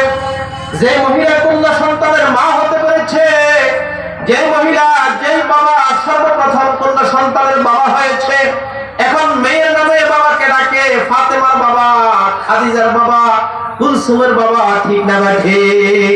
আল্লাহর পয়গম্বর বলেন, এই জাতীয় লোকগুলা মুবারাকাতুন। যে মহিলা সর্বপ্রথম কন্যা সন্তান প্রসব করলো, এই মহিলা হলো সমাজের মধ্যে সবচেয়ে বড় ভাগ্যবতী মহিলা। সুবহানাল্লাহ। কি বলেন? তাহলে মেয়েদের বেঁচে থাকার অধিকার দিলেন কে? আল্লাহ। রহমত হয়ে এসেছেন এই জগতে কে? মুহাম্মদুর রাসূলুল্লাহ সাল্লাল্লাহু আলাইহি ওয়াসাল্লাম। কি আপনাদের কষ্ট হইতেছে নাকি? ও মুসলমান, বলতে চেয়েছিলাম, আল্লাহর হাবিব দুনিয়াতে আগমন করেছেন কন্যা সন্তানদের জন্য রহমত হয়ে। আল্লাহর হাবিবকে যদি আল্লাহ পাক 570 খ্রিস্টাব্দে দুনিয়াতে না পাঠাইতেন, তাহলে এই দেশে দুনিয়াতে কোনো মা পাওয়া যেত না, আমরাও দুনিয়া দেখতাম না। কি বলেন, ঠিক না ঠিক? কারণ মা ছাড়া সন্তান দুনিয়াতে আসে না। মার বাবার সমন্বয়ে আল্লাহ দুনিয়াতে সন্তান পাঠান। এই মা যখন দুনিয়াতে হারিয়ে যেত, তাহলে আমাদের দুনিয়াতে আসার কোনো গতি ছিল না। দুনিয়া বিলীন হয়ে যেত, দুনিয়া একদিন মানুষ হারা হয়ে যেত। আল্লাহ পাক রব্বুল আলামিন কিয়ামত পর্যন্ত মানব জাতির ধারাবাহিকতা ধরে রেখেছেন এই মায়ের জাতিকে বাঁচিয়ে রাখার জন্য, আর মায়ের জাতি বেঁচে থাকার জন্য আল্লাহর হাবিব দুনিয়াতে আসছেন রহমত হয়ে, ঠিক না ঠিক? ও মুসলমান, আল্লাহর হাবিব বলেছেন, মান আলা জারিয়াতাইনি হাত্তা তাবলুগা। যে ব্যক্তি দুইটা কন্যা সন্তানকে বালেগ হওয়া পর্যন্ত, বিবাহের বয়সে পৌঁছা পর্যন্ত, বিবাহ দেওয়া পর্যন্ত যেই বাবা দুটি কন্যা সন্তানকে লালন পালন করবে, আল্লাহর হাবিব বলেন, আমি এবং সে কিয়ামতের ময়দানে জান্নাতের মধ্যে এই দুইটা আঙ্গুল যত কাছাকাছি তত কাছাকাছি থাকবো। সুবহানাল্লাহ। মান কানাত লাহু উনসা ফালাম ইয়াতিহা ওয়া লাম ইউহিনহা ওয়া লাম ইউসির আলাইহা আদখালাহু আল্লাহুল জান্নাহ আও কামা ক্বালা নবী আলাইহিস সালাতু ওয়াস সালাম। আল্লাহর হাবিব জনাব রাসূলুল্লাহ সাল্লাল্লাহু আলাইহি ওয়াসাল্লাম ইরশাদ করেছেন, মান কানাত লাহু উনসা, যার কন্যা সন্তান রয়েছে, ফালাম ইয়াদিহা, কন্যা সন্তান দুনিয়াতে আগমন করছে, তাকে জীবন্ত হত্যা করে নাই, ওয়ালাম ইউহিনহা, এই কন্যা সন্তানকে খারাপ চোখে দেখে নাই। আজকে আমাদের সমাজে আছে না নাই? মেয়ে সন্তান হলে তাকে বেশি আদর করে না, তাকে বেশি দেখতে পারে না, তার খোঁজ খবরে নেয় না, তার জন্য নতুন নতুন কাপড় চোপড় কিনে না, অসুস্থ হইলে সেবা করতে রাজি না, রোগ ব্যাধিতে মরে যায় মেয়েকে ওষুধ খাওয়াইতে রাজি না, তার মানে হলো অসুখে মেয়েটা মারা যাক, আমি বেঁচে গেলাম, ঠিক না বা ঠিক? এরকম আছে না নাই? মুসলমান বান্দার আল্লাহর পয়গম্বর বলেন, মান কানাত লাহু উনসা ফালাম ইয়াদিহা, যার কন্যা সন্তান রয়েছে, এই কন্যা সন্তানকে জীবন্ত হত্যা করলো না, ওয়ালাম ইউহিনহা, তাকে অবমূল্যায়ন করলো না, তাকে আদর স্নেহ ছেলের চেয়ে বেশি করলো, ওয়ালাম ইউসির আলাইহা, এই কন্যা সন্তানের উপর ছেলেকে প্রাধান্য দিল না, কন্যা সন্তানের উপর ছেলেকে প্রাধান্য দিল না, বরং বাজার থেকে কোনো কিছু হাদিয়া নিয়ে আসলে আগে কন্যার হাতে উঠিয়ে দেয়। আল্লাহর পয়গম্বরের তরিকা ছিল, বিশ্বনবী জনাব রাসূলুল্লাহ সাল্লাল্লাহু আলাইহি ওয়াসাল্লাম যখন জিহাদের ময়দানে যুদ্ধ করতে যাইতেন, সব স্ত্রীদের সাথে সাক্ষাৎ করার পর সর্বশেষ সাক্ষাৎ করতেন কলিজার টুকরা ফাতিমাতুজ জোহরা রাদিয়াল্লাহু তাআলা আনহার সাথে। আল্লাহর হাবিব যখন আবার জিহাদের ময়দান থেকে বাড়িতে ফিরতেন, তো সর্বপ্রথম সাক্ষাৎ করতেন কলিজার টুকরা ফাতিমাতুজ জোহরা রাদিয়াল্লাহু তাআলা আনহার সাথে, তারপরে স্ত্রীদের সাথে সাক্ষাৎ করতেন। তার মানে হলো আল্লাহর হাবিব গোটা পৃথিবীর সকল মানব জাতিকে বুঝিয়ে দেন, ও দুনিয়ার ইমানদার মুসলমান, মেয়ে সন্তান কন্যা সন্তানকে ছেলেদের উপর প্রাধান্য দেওয়া লাগবে, ছেলেদের উপর কন্যাদেরকে প্রাধান্য দাও, ছেলেদেরকে যেই পরিমাণ আদর স্নেহ করো তার চেয়ে বেশি কন্যাদেরকে আদর স্নেহ করো। আল্লাহর হাবিব বলেন, যারা কন্যা সন্তানকে বেশি আদর স্নেহ করে, আদখালাহুল্লাহুল জান্নাহ, আল্লাহ পাক রব্বুল আলামিন তাকে জান্নাতে প্রবেশ করায় দিবেন। সুবহানাল্লাহ। একটু জিকির করি, লা ইলাহা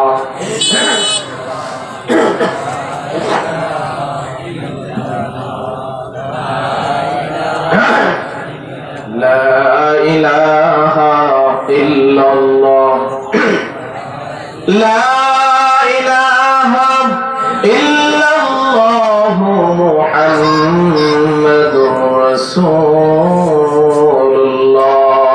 সাল্লাল্লাহু আলাইহি ওয়াসাল্লাম। ও মুসলমান, এতটুকু আলোচনার মাধ্যমে আমরা বুঝতে পেরেছি, কন্যা সন্তান দুনিয়াতে আসলে নারাজ হওয়া যাবে না, অসন্তুষ্ট হওয়া যাবে না। কন্যা সন্তান দুনিয়াতে আসলো তো খুশি হতে হবে।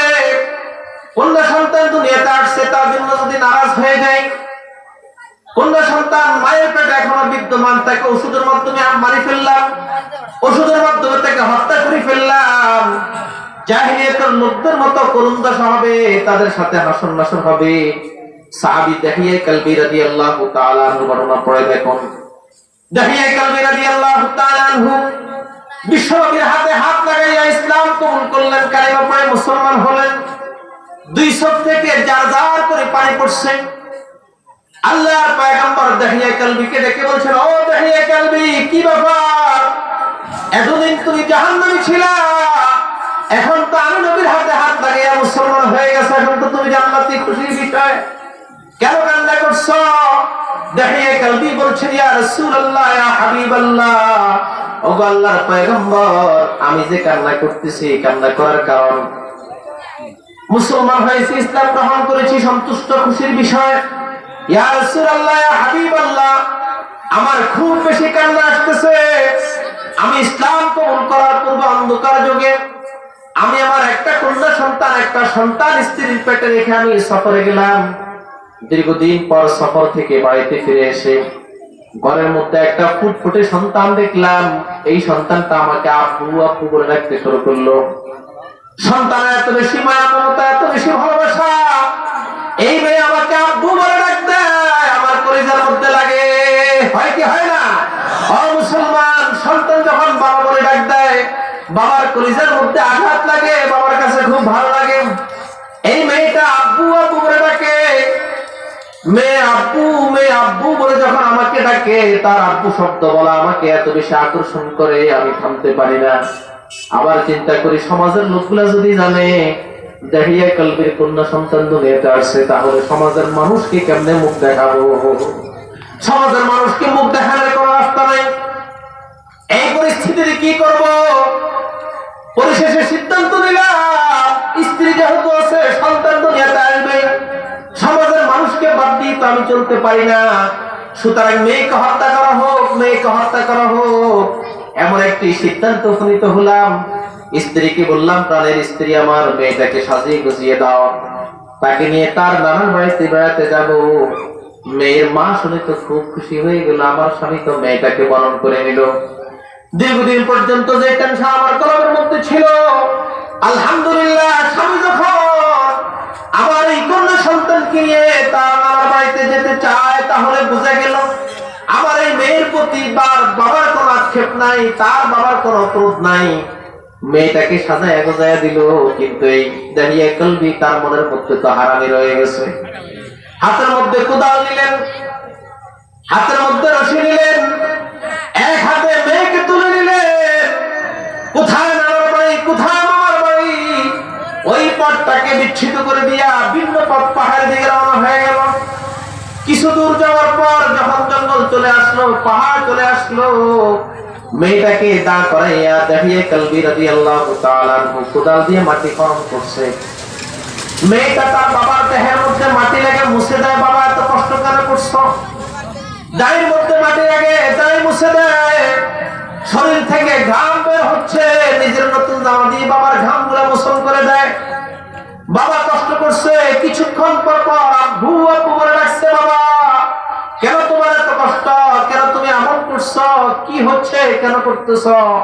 বাবা কোনো জবাব দেয় না। দাহিয়া কলবি রাদিয়াল্লাহু তাআলা আনহু চিৎকার করে কান্না করেন আর আল্লাহর পয়গম্বরকে বলেন, ইয়া রাসূলুল্লাহ, ইয়া হাবিবাল্লাহ, আল্লাহর পয়গম্বর, আমি আমার মেয়ে আমাকে আব্বু বলে ডাকতে আর জিজ্ঞাসা করে আব্বু কেন রক্ত হরণ করো?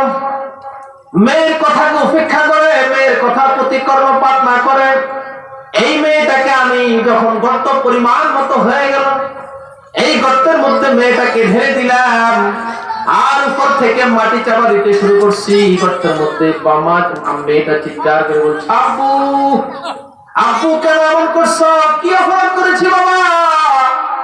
আর জিন্দেগিতে কোনোদিন তোমাকে বাবা বলে পরিচয় দিব না, আমাকে জীবন্ত হত্যা করিও না, আমাকে জঙ্গলে ছেড়ে দাও, তোমার সন্তান বলে পরিচয় দিও না। দাহিয়া কলবি চিৎকার করে কান্না করছে। আল্লাহর পয়গম্বরকে বলছেন, ইয়া রাসূলুল্লাহ, ইয়া হাবিবাল্লাহ, আমি এমন পাষাণ হৃদয়ের অধিকারী ছিলাম, মেয়ের আত্মনাদের চিৎকার আকার বাতাল বাড়ি হয়ে গেছে, কিন্তু আমি দাহিয়া কলবির কলব নরম হয় নাই, আমি ছাড় দেই নাই, উপর থেকে মাটি চাপা দিয়া আমি আমার জীবন্ত মেয়েটাকে হত্যা করলাম। ইয়া রাসূলুল্লাহ, ইয়া হাবিবাল্লাহ, আগে বলুন আল্লাহ আমার এই অপরাধটা মাফ করবেনি? ও মুসলমান ইমানদার, দাহিয়া কলবি রাদিয়াল্লাহু তাআলা আনহু আল্লাহর পয়গম্বর হাতে হাত লাগিয়ে ইসলাম কবুল করেছেন। আল্লাহর পয়গম্বর দাহিয়া কলবিকে ডেকে বললেন, ও দাহিয়া, মনে রাখিস ইসলাম কবুল করার পূর্বে যত মারাত্মক অপরাধ তুমি করো না কেন, জীবন্ত মেয়ে হত্যা করো, জীবন্ত মেয়েকে প্রতিত করো, জীবন্ত মানুষ হত্যা করো, যত অপরাধ তুমি করছো না করো, ও দাহিয়া কলবি, যখন তুমি আমি নবীর হাতে হাত লাগাইয়া লা ইলাহা ইল্লাল্লাহু মুহাম্মাদুর রাসূলুল্লাহ এই কালিমা যখনই বলছো, ও দাহিয়া কলবি, আল্লাহ তোমার সব গুনাহ মাফ করে দিয়েছে। সুবহানাল্লাহ। মুসলমান ইমানদার, বলতে চেয়েছিলাম মেয়েদের বেঁচে থাকার কোন অধিকার ছিল না, বেঁচে থাকার অধিকার দিলেন কে? যেখানে মেয়েদের বেঁচে থাকার অধিকার ছিল না, মেয়েদের জন্য বেঁচে থাকার জন্য রহমত হিসেবে এলেন কে? আল্লাহর হাবিব রাসূলুল্লাহ সাল্লাল্লাহু আলাইহি ওয়াসাল্লাম। মেয়েদের জন্য বেঁচে থাকার জন্য রহমত হিসেবে দুনিয়াতে আসছে। সুবহানাল্লাহ। ও মুসলমান, কন্যা হিসেবে একজন মহিলাকে ইসলাম কি সম্মান দিয়েছেন দেখেন, তার বেঁচে থাকার অধিকার দিয়েছে। আল্লাহর হাবিব বলছেন, মান কানাত লাহু সালাসু বানাত, যার 3টা কন্যা সন্তান হবে, ফাসালাহুন্না ফাআল্লামাহুন্না ফাসানা তালিমাহুন্না, এই কন্যা সন্তানগুলোকে সুশিক্ষায় শিক্ষিত বানাইলো, আবার সুপাত্র দেখে পাত্রস্থ করলো, তাদেরকে সুন্দরভাবে দেখাশোনা করলো। আল্লাহর পয়গম্বর বলেন, আল্লাহ পাক রব্বুল আলামিন 3টা কন্যা সন্তানকে লালন পালন করার বিনিময়ে তাকে জান্নাতে প্রবেশ করায় দেবে। সুবহানাল্লাহ। সাহাবীদেরকে বলছেন, ইয়া রাসূলুল্লাহ ইসনাইন, যদি কারো 3টা সন্তান না হয় আর 2টা কন্যা সন্তান হয়, তাহলে সে কি জান্নাতে প্রবেশ করবে কিনা? আল্লাহর পয়গম্বর বলেন, হ্যাঁ, যদি কারো 2টা কন্যা সন্তান হয়, এই 2টা কন্যা সন্তানকে সুশিক্ষায় শিক্ষিত বানাইয়া সুপাত্রে পাত্রস্থ করতে পারে, পর্দা মতে চালাইয়া, দিন মতে চালাইয়া যদি সে সুসন্তান বানাইতে পারে, আল্লাহর পয়গম্বর বলেন, আদাখালাহুল্লাহুল জান্নাহ, আল্লাহ পাক রব্বুল আলামিন তাকে জান্নাতে প্রবেশ করাইয়া দিবে। সুবহানাল্লাহ। সাহাবী আবার প্রশ্ন করে, ইয়া রাসূলুল্লাহ ওয়াহিদা, কারো 3টা কন্যা সন্তান নাই, 2টাও নাই, আছে মাত্র একটা, তাহলে তার কি হুকুম? আল্লাহর পয়গম্বর বলেন, নাম, হ্যাঁ, যদি একটা কন্যা সন্তান হওয়ার পর যদি এই একটা কন্যা সন্তানকে সে সুশিক্ষায় শিক্ষিত বানাইয়া সুপাত্রে পাত্রস্থ করতে পারে, আল্লাহর পয়গম্বর বলেন, আদাখালাহুল্লাহুল জান্নাহ, আল্লাহ পাক রব্বুল আলামিন তাকে জান্নাতে প্রবেশ করাইয়া দিবে। সুবহানাল্লাহ। এজন্য মুসলমান বলতে চেয়েছিলাম, কন্যা সন্তান হিসেবে একজন মহিলাকে শরীয়ত ইসলাম কতই না মর্যাদা প্রদান করলেন। এবার আসুন, একটা মেয়ে যখন বড় হতে হতে যখন সে বীর বয়সে উপনীত হয়, যখন তাকে সুপাত্রে পাত্রস্থ করা হয়, তখন সে একজন পুরুষের জন্য স্ত্রী হয়ে যায়। স্ত্রী হিসাবে একজন পুরুষের জন্য স্ত্রী হিসাবে একজন মহিলাকে ইসলাম কতই না মর্যাদা দান করলেন, কতই না সম্মান দান করলেন। দেখেন, আল্লাহর হাবিব দুনিয়াতে আসার পূর্বে জাহেলিয়াতের যুগে, অন্ধকার যুগে স্ত্রীদের কোনো মূল্যায়ন ছিল না, স্ত্রীদের বেঁচে থাকার কোনো অধিকার ছিল না, স্ত্রীদের কোন ধরনের অধিকার ছিল না, তারা স্বামীর কাছে পরাধীন ছিল। পুরুষদের কাছে স্ত্রী ছিল গরু ছাগলের মতো। মানুষ গরু কিনছে দুধ খাওয়ার জন্য, গাভী নিয়ে আসছে দুধ খাওয়ার জন্য, পরিমাণ মতো দুধ পায় না, গাভীটাকে বাজারে বিক্রি করে। ঠিক না ঠিক? জাহেলিয়াতের যুগে সিস্টেম ছিল, কোন মহিলাকে বিবাহ করছে, 2-4 দিন তার সাথে ঘর সংসার করার পর আর ভালো লাগে না, তাকে বাজারে নিয়ে বিক্রি করা হতো।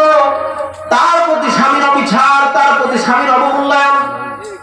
আল্লাহর পয়গম্বর বিশ্বনবী জনাবে রাসূলুল্লাহ সাল্লাল্লাহু আলাইহি ওয়াসাল্লাম ইসলামের এই যুগে এসে ঘোষণা দিলেন, যাদের জন্য আল্লাহ পাক রব্বুল আলামিন যাদের জীবন সঙ্গী হিসাবে স্ত্রী দিয়েছেন, স্ত্রীদের সাথে সুন্দর আচরণ করো।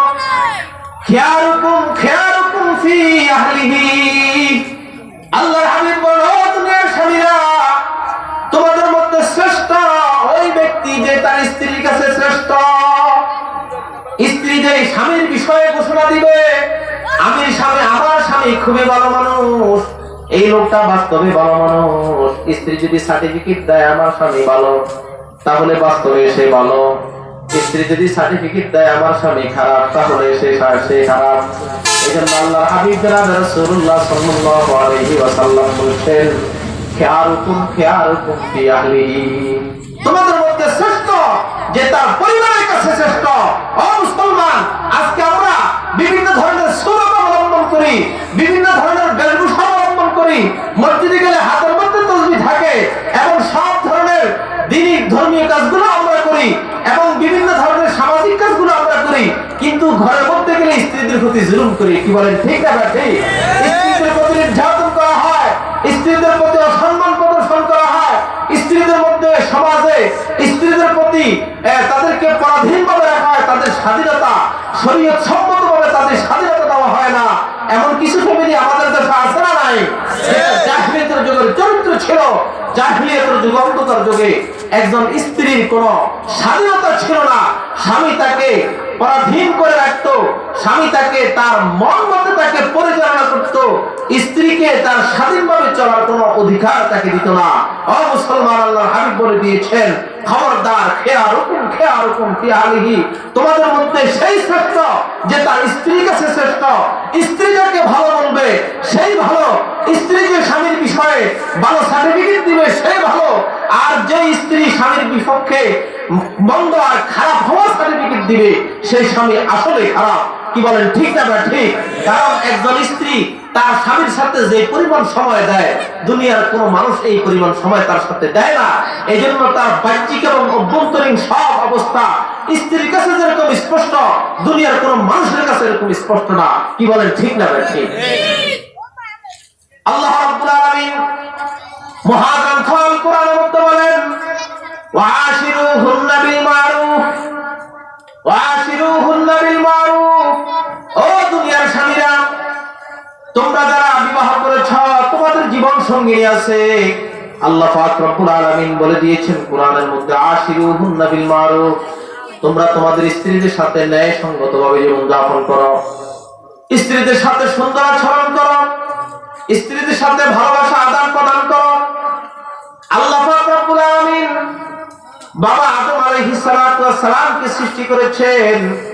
বাবা আদমের বাম পাজরের উপরে বাগানা থেকে আদিমাতা হাওয়া আলাইহিস সালাতু ওয়াস সালামকে সৃষ্টি করেছেন। আল্লাহ রাব্বুল আলামিন বলেন, ওয়া মিন আয়াতিহি আন খালাকা লাকুম মিন আনফুসিকুম আজওয়াজান লিতাসকুনু ইলাইহা ওয়া জাআলা বাইনাকুম মাওয়াদ্দাতান ওয়া রাহমা ইন্না ফি যালিকা লাআয়াতিন লিকাওমিন ইয়াতাফাক্কারুন। আল্লাহ রাব্বুল আলামিন বলেন, ওয়া মিন আয়াতিহি আন খালাকা লাকুম মিন আনফুসিকুম আজওয়াজা। ও দুনিয়ার ইমানদার মুসলমান, আল্লাহ রাব্বুল আলামিনের অসংখ্য কুদরতের মধ্যে থেকে একটা কুদরত, আল্লাহ পাক রব্বুল আলামিন তোমাদের থেকে তোমাদের স্ত্রীদেরকে সৃষ্টি করেছেন। কেন সৃষ্টি করেছেন? আল্লাহ নিজে কোরআনের মধ্যে বলে দিচ্ছেন, লিতাসকুনু ইলাইহা, আমি আল্লাহ তোমাদের জন্য তোমাদের জীবন সঙ্গিনী স্ত্রীকে সৃষ্টি করেছি। স্ত্রীদের কাছে যাইয়া তোমরা প্রশান্তি অর্জন করবা, মানসিক প্রফুল্লতা অর্জন করবা। এই জন্য আমি আল্লাহ তোমাদের জন্য তোমাদের বিবিদেরকে বানাইয়াছি। সুবহানাল্লাহ।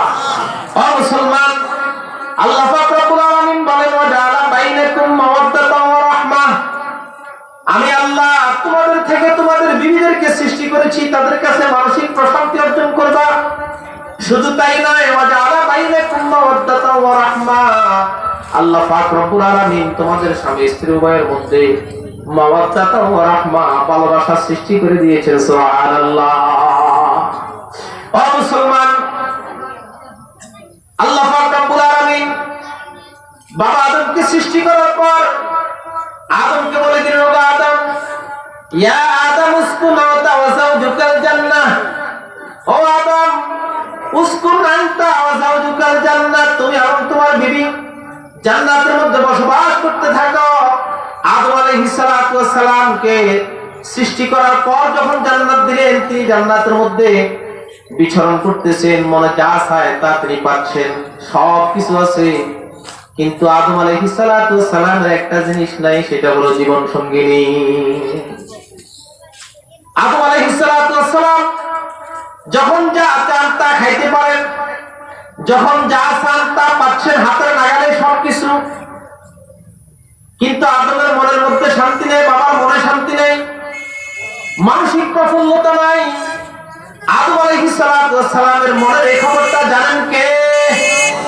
চিৎকার করে বলেন, জানেন কে? আল্লাহ পাক রব্বুল আলামিন বুঝতে পেরেছেন আমার আদম কি চায়, তার মনের মনস্কামনা কি। আল্লাহ পাক বুঝতে পেরেছেন আদম আলাইহিস সালাতু ওয়াস সালাম জান্নাতের মধ্যে তো সব কিছুই পাইলেন, একটা জিনিস পাইলেন না, তার জীবন সঙ্গিনী তিনি পাইলেন না। এজন্য তার মানসিক প্রফুল্লতা নাই, শুয়ে আছেন জান্নাতের মধ্যে।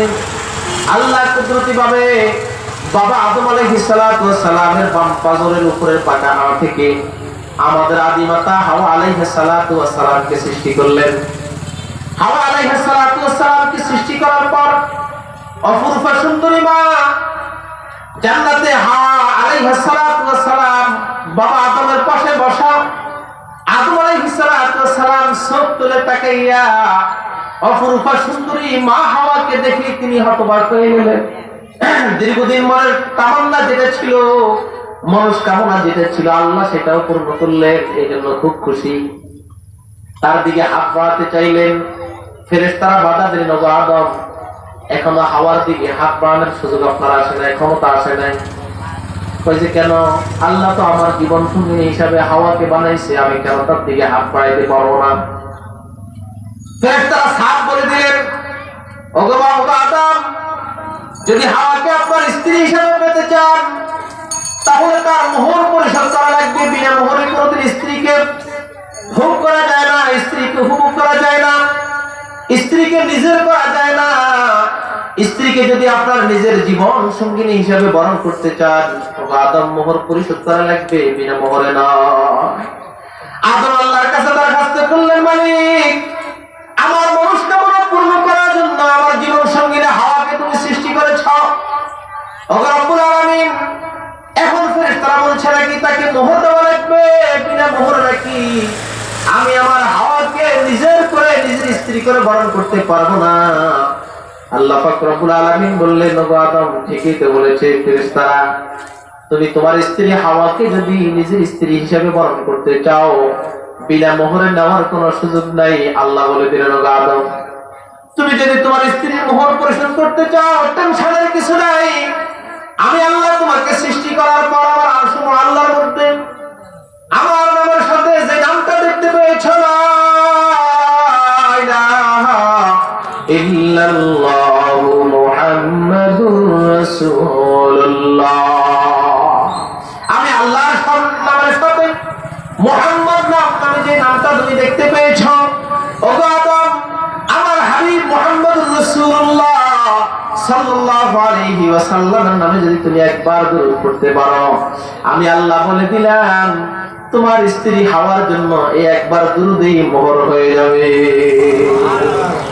ও মুসলমান, আল্লাহ পাক রব্বুল আলামিন এখান থেকে কিয়ামত পর্যন্ত গোটা বনি আদমকে শিক্ষা দিলেন, ও আদম সন্তানেরা খবরদার, দুনিয়াতে কোনো মহিলাকে তোমার স্ত্রী হিসাবে বরণ করে নিতে চাইলে খবরদার বিনা মোহরে নয়, বিনা পয়সায় নয়, বিনা মোহরে নয়। কোন মহিলাকে নিজের স্ত্রী হিসাবে বরণ করে নিতে চাইলে মোহর দেওয়া লাগবে। ও মুসলমান ইমানদার, আজকে আমাদের সমাজের মধ্যে মোহরটা তো হয়ে গেছে। কই যে মোহরটা হলো যখন সাড়াসাড়ি হবে তখন, এর আগে নয়। ঠিক না ঠিক? সাড়াসাড়ি তালাক হলে কই যে মোহরের বিষয়, কই যে কাবির নামা কত টাকা মোহর নিতে হয়েছে, এর আগে যে মোহর দেওয়া লাগে খোদার কসম করে বলছি শতকরা 90% লোক স্ত্রী মোহর দেয় না। ঠিক না ঠিক? আমার এই মাঠের মধ্যে যদি আমি এখন জিজ্ঞাসা করি, ও নানা মিয়া, দাদা মিয়া, কি ব্যাপার, আপনি কি মোহর দিলেন কিনা? ও মা মিয়া, আমার জন্য সাজ্জা মিয়া স্ত্রী মোহর দিলেন কিনা? একটা লোকের জবান থেকে এই কথা আসবে না যে হুজুর বিবাহ করার সাথে সাথে স্ত্রীর মোহর পেমেন্ট দিয়ে স্ত্রী পরিশোধ করে দিচ্ছি, এখন আমি সম্পূর্ণ মুক্ত আছি, এরকম খুব কমে লোক পাওয়া যায়। ঠিক না ঠিক? কই যে মোহর তো স্ত্রী মাফ করে দিছে, কিসের মোহর আবার? ও মুসলমান ইমানদার, খবরদার, আজকে মাহফিল থেকে শিক্ষা অর্জন করতে হবে। আজকে আমাদের সমাজের মধ্যে যে রসুম রয়েছে, বিবাহ হওয়ার পর স্ত্রীর সাথে প্রথম সাক্ষাৎ হলে কই যে মোহরের বিষয়ে তোমার কোনো দাবি দাওয়া আসেনি, কই যে না আমি মাফ করে দিলাম। এই মহিলা প্রথম সাক্ষাতে যদি স্বামীর লগে মোহর নিয়ে বাড়াবাড়ি করে, হয়তো তার সংসার ভেঙে যাওয়ার সম্ভাবনা। দরবায় কয় যে না আমি তো মোহরের জন্য আসি না, এখানে তোমার জন্য আসছি, যাবতীয় যত মোহর আছে সব মাফ করে দিলাম। এই মাফে খবরদার কোনদিন মাফ হয় না। ঠিক আছে ঠিক? আর আমাদের সমাজের মহিলারা জানে যে মোহর, আমার মারও বিয়ে হয়েছে, বাবা মোহর দিতে দেখি না, নানির বিয়ে হয়েছে, নানার মোহর দিতে দেখি না, দাদির বিয়ে হয়েছে, দাদার মোহর দিতে দেখি না, তা আরো কি হাতে মোহর দিব না? কি কর? এরকম মহিলারা মনে করে কি করে না? কারণ মহিলাদের মনে হলো এটা, কারণ মহিলারা এই বিষয়টা বুঝে না যে কারোর কাছে কোনো টাকা পাওনা থাকলে ওটা যেরকম তার থেকে উসুল করতে হয়। মহিলারা দেখি টাকা পয়সা উসুল করার মধ্যে মজবুত, আপনার কাছে যদি দিন দুবার পয়সা পায় দেখবেন যে ডেইলি 2 বার পাঠাইবো পয়সা টাকাগুলো নিয়ে আসে, ঠিক না ব্যক্তি? তাহলে যে মহিলা 10 টাকার জন্য ডেইলি 2 বার সন্তানটা আপনার কাছে পাঠাইতে পারে, এই বেটি যদি মনে করে যে আমি আমার স্বামীর কাছে 3 লাখ টাকা মোহর পাইব, এটা হাতে দিতে হইব, না দিলে উপায় নাই, কিয়ামতের ময়দানে ধরা খাইবো, এটা যদি সে মনে করতো তাহলে দৈনিক কবর আপনার কাছে চাইতো, ঠিক না ব্যক্তি? মুসলমান ইমানদার, খবরদার, আজকের মাহফিল থেকে শিক্ষা অর্জন করতে হবে। এতদিন পর্যন্ত আমরা যারা স্ত্রীর মোহর পরিশোধ করি নাই, স্ত্রীর মোহর পরিশোধ করুন, স্ত্রীর মোহর আদায় করুন কিয়ামতের ময়দানে। আজকে যারা স্ত্রীর মোহর পরিশোধ করেন না, স্ত্রীর মোহর পরিশোধ করার চিন্তা ভাবনা যাদের কলবের মধ্যে নাই, কিয়ামতের ময়দানে এই জাতীয় লোকগুলা জিনাকারীদের কাতারভুক্ত হয়ে যাবে, নাউযুবিল্লাহ। ও মুসলমান, আল্লাহ আমাদের সবাইকে হেফাজত করুন, সকলে বলি আমিন। এইজন্য মহিলার স্ত্রীদের মোহর পরিশোধ করেন। এবার কেউ যদি বলে হুজুর আমি তো মোহরের টাকা তার থেকে মাপ চেয়ে নিছি, না, এইভাবে মাপ চাইলে হবে না। আল্লাহ পাক রব্বুল আলামিন বলেছেন ওয়া আতুন নিসা সাদুকাতিহিন্না নিহলা। ও দুনিয়ার ইমানদার মুসলমান, ও দুনিয়ার স্বামীরা, আতুন নিসা সাদুকাতিহিন্না নিহলা, তুমি সন্তুষ্ট চিত্তে খুশি মনে, বাধ্যবাধকতার সাথে নয়, বাধ্য হইয়া নয়, সন্তুষ্ট চিত্তে যে পরিমাণ মোহর নির্ধারণ করেছ এই পরিমাণ মোহর স্ত্রীর হাতে তুলে দাও। তুলে দেওয়ার পর ফাইন তিবনা কুমান শাইইন, এবার স্ত্রী যদি সন্তুষ্ট চিত্তে তোমাকে মাফ করে দেয়, স্ত্রী সন্তুষ্ট চিত্তে তোমার হাতে যদি টাকাগুলো তুলে দেয় যে প্রাণের স্বামী আমার, আমি তো লক্ষ টাকার মালিক হওয়ার জন্য তোমার ঘরে আসি নাই, 1 লক্ষ টাকা আমার দেন মোহর ছিল, আমার দেন মোহর আমার হাতে আসছে, আমি বুঝি পাইলাম, যাও এই টাকাগুলো আমি বুঝি পাইলাম, টাকাগুলো তোমাকে দান করলাম। এবার স্ত্রী নিজের হাতের টাকা বুঝে পাওয়ার পর যদি স্বামীকে দান করে দেয়, আল্লাহ পাক রব্বুল আলামিন বলেন কুলু হানিয়াম মারিয়া, আল্লাহ বলেন এবার তুমি সন্তুষ্ট মতে খাইতে পারো, কোনো অসুবিধা। টাকা না দিয়ে মাফ করে দিছুনি, মাফ করে দিছুনি, হবে কি হবে না? আমাদের দেশে দেখবেন আরো সিস্টেম আছে, আপনাদের দিকে আছে কিনা জানি না। হাজী সাহেব মারা গেছে, লাশ কাঁদেনি, খাট কাঁধে উঠানোর পূর্বে আরেকজন বুড়ির কাছে যায়, যে হাজী সাহেবের লাশ তো লয়ে যেতেছি, মোহরের কোনো দাবি দাবা আসেনি, এখন কি করে? বুড়ি মাফ করে দেয়, কয়েছে না, বুড়ির উপর আমার কোনো কি নাই, দাবি দাবা নাই। আপনাদের দিকে কয়নি না, কয় না? তাহলে কথা কন না, বলেনি, বলে না, এরকম মাফ হবে, এরকম মাফ কি হবে না, মাফ হবে না। আচ্ছা আপনাদেরকে জিজ্ঞাসা করি, এখন যদি বুড়ি কয় যে অসম্ভব কথা, হাজী সাহেবের খাট রাখেন, আমার মোহর পরিশোধ করা হোক, তারপরে তার খাট ছেড়ে দেওয়ার জন্য আমার অনুমতি, এর আগে নয়, তাহলে এই মহিলার সমাজের কি দুর্নাম হবে না, সুনাম হবে?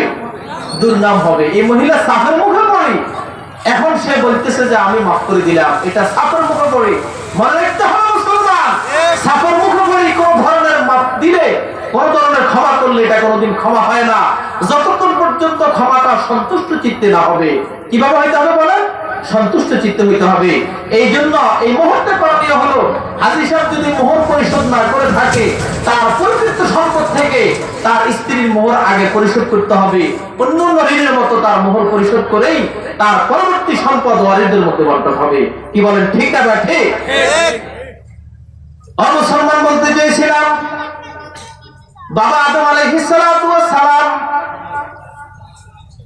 শুয়ে আছেন, আল্লাহ পাক রব্বুল আলামিন আদম আলাইহিস সালাতু ওয়াস সালামের বাম পাজরের বাঁকা হাত থেকে মা হাওয়া আলাইহিস সালাতু ওয়াস সালামকে সৃষ্টি করেছেন।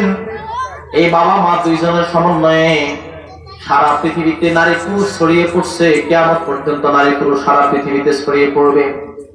আল্লাহ পাক রব্বুল আলামিন বলেন ওয়াজালা বাইনাকুম মাওয়াদ্দাতান ওয়া রাহমা, আমি আল্লাহ তোমাদের দুইজনের মধ্যে, স্বামী এবং স্ত্রী এই দুইজনের মধ্যে আমি আল্লাহ জালা বাইনাকুম মাওয়াদ্দাতান ওয়া রাহমা, ভালোবাসা এবং রহমত সৃষ্টি করে দিয়েছি। এই দুইজন স্বামী আর স্ত্রী তাদের হায়াতের জিন্দেগি কাটে দুইটা জিনিসের কারণে, একটা হলো ভালোবাসা আর একটা হলো দয়া মায়া। কি বলেন, ঠিক না ঠিক? স্বামী যতদিন পর্যন্ত যুবক থাকে, স্বামী যতদিন পর্যন্ত তার মানুষ কামনা থাকে, মানসিক চাহিদা থাকে, ততদিন পর্যন্ত স্বামী স্ত্রীর মধ্যে থাকে ভালোবাসার মুআমালা। যখন স্বামী পার্থক্য বয়সে উপনীত হয়ে যায়, যখন তার মানসিক কোনো চাহিদা থাকে না, তখন দুইজনের মধ্যে মুআমালা চলে রহমতে। সুবহানাল্লাহ। আল্লাহ পাক রব্বুল আলামিন বলেন ওয়াজআলা বাইনাকুম মাওয়াদ্দাতান ওয়া রাহমাহ, আমি আল্লাহ তোমাদের দুইজনের মধ্যে মহব্বত ভালোবাসা সৃষ্টি করে দিয়েছি, আবার রহমত সৃষ্টি করে দিয়েছি। দুইজন যতদিন পর্যন্ত যুবক বয়সে থাকবা ততদিন তোমাদের মধ্যে ভালোবাসার মুআমালা, আর যখন দুইজন বার্ধক্য বয়সে উপনীত হয়ে যাইবা তখন স্বামী যদি তার স্ত্রী নাও হয় তখন স্বামী চলতে পারে, আবার স্ত্রীর জন্য যদি স্বামী নাও থাকে স্ত্রী চলতে পারে। এই মুহূর্তে যদি বুড়া মিয়া যদি বলে আমার বুড়ির কোনো প্রয়োজন নাই, আবার বুড়ি যদি বলে যে আমার বুড়া মিয়ার কোনো প্রয়োজন নাই, তাহলে বুড়া মিয়া যাবে কোথায়, বুড়ি যাবে কোথায়?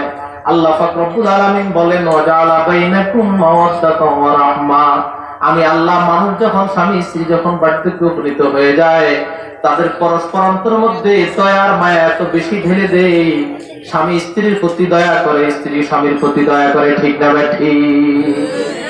ও মুসলমান, বলতে চেয়েছিলাম আল্লাহ পাক রব্বুল আলামিন এই স্ত্রীদের মর্যাদা দান করেছেন। বিশ্বনবী দুনিয়াতে আগমন করার সাথে সাথে আল্লাহর হাবিব দুনিয়াতে এসে স্ত্রীদের মর্যাদা প্রদান করেছেন, মূল্যায়ন করেছেন।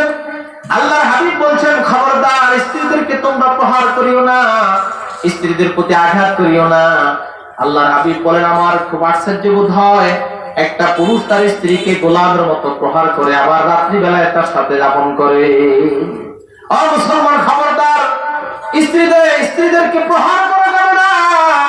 আল্লাহ পাক পাথরের হাত থেকে বুকের হাত থেকে নারীদেরকে সৃষ্টি করে গোটা পৃথিবীর সব মানব জাতিদেরকে বুঝাই দিলেন ও দুনিয়ার স্বামীরা, মনে রেখো, বুঝে রেখো, আল্লাহ তোমার বুকের হাত থেকে তোমার বিবিকে সৃষ্টি করেছেন।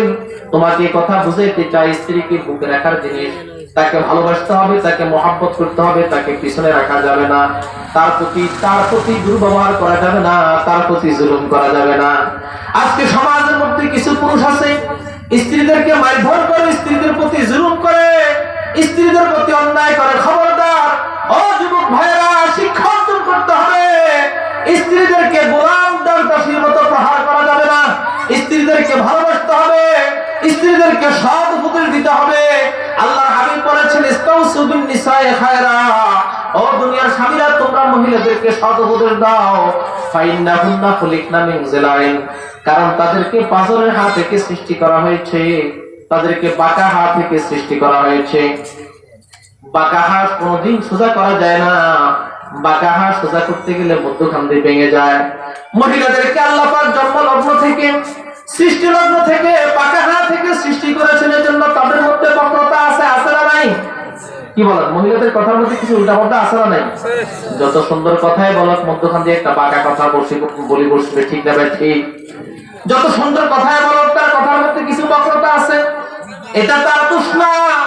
আল্লাহ সৃষ্টি করতে বাঁকা হাত থেকে তাদেরকে সৃষ্টি করেছে, এই জন্য তার কথার মধ্যে বক্রতা আছে।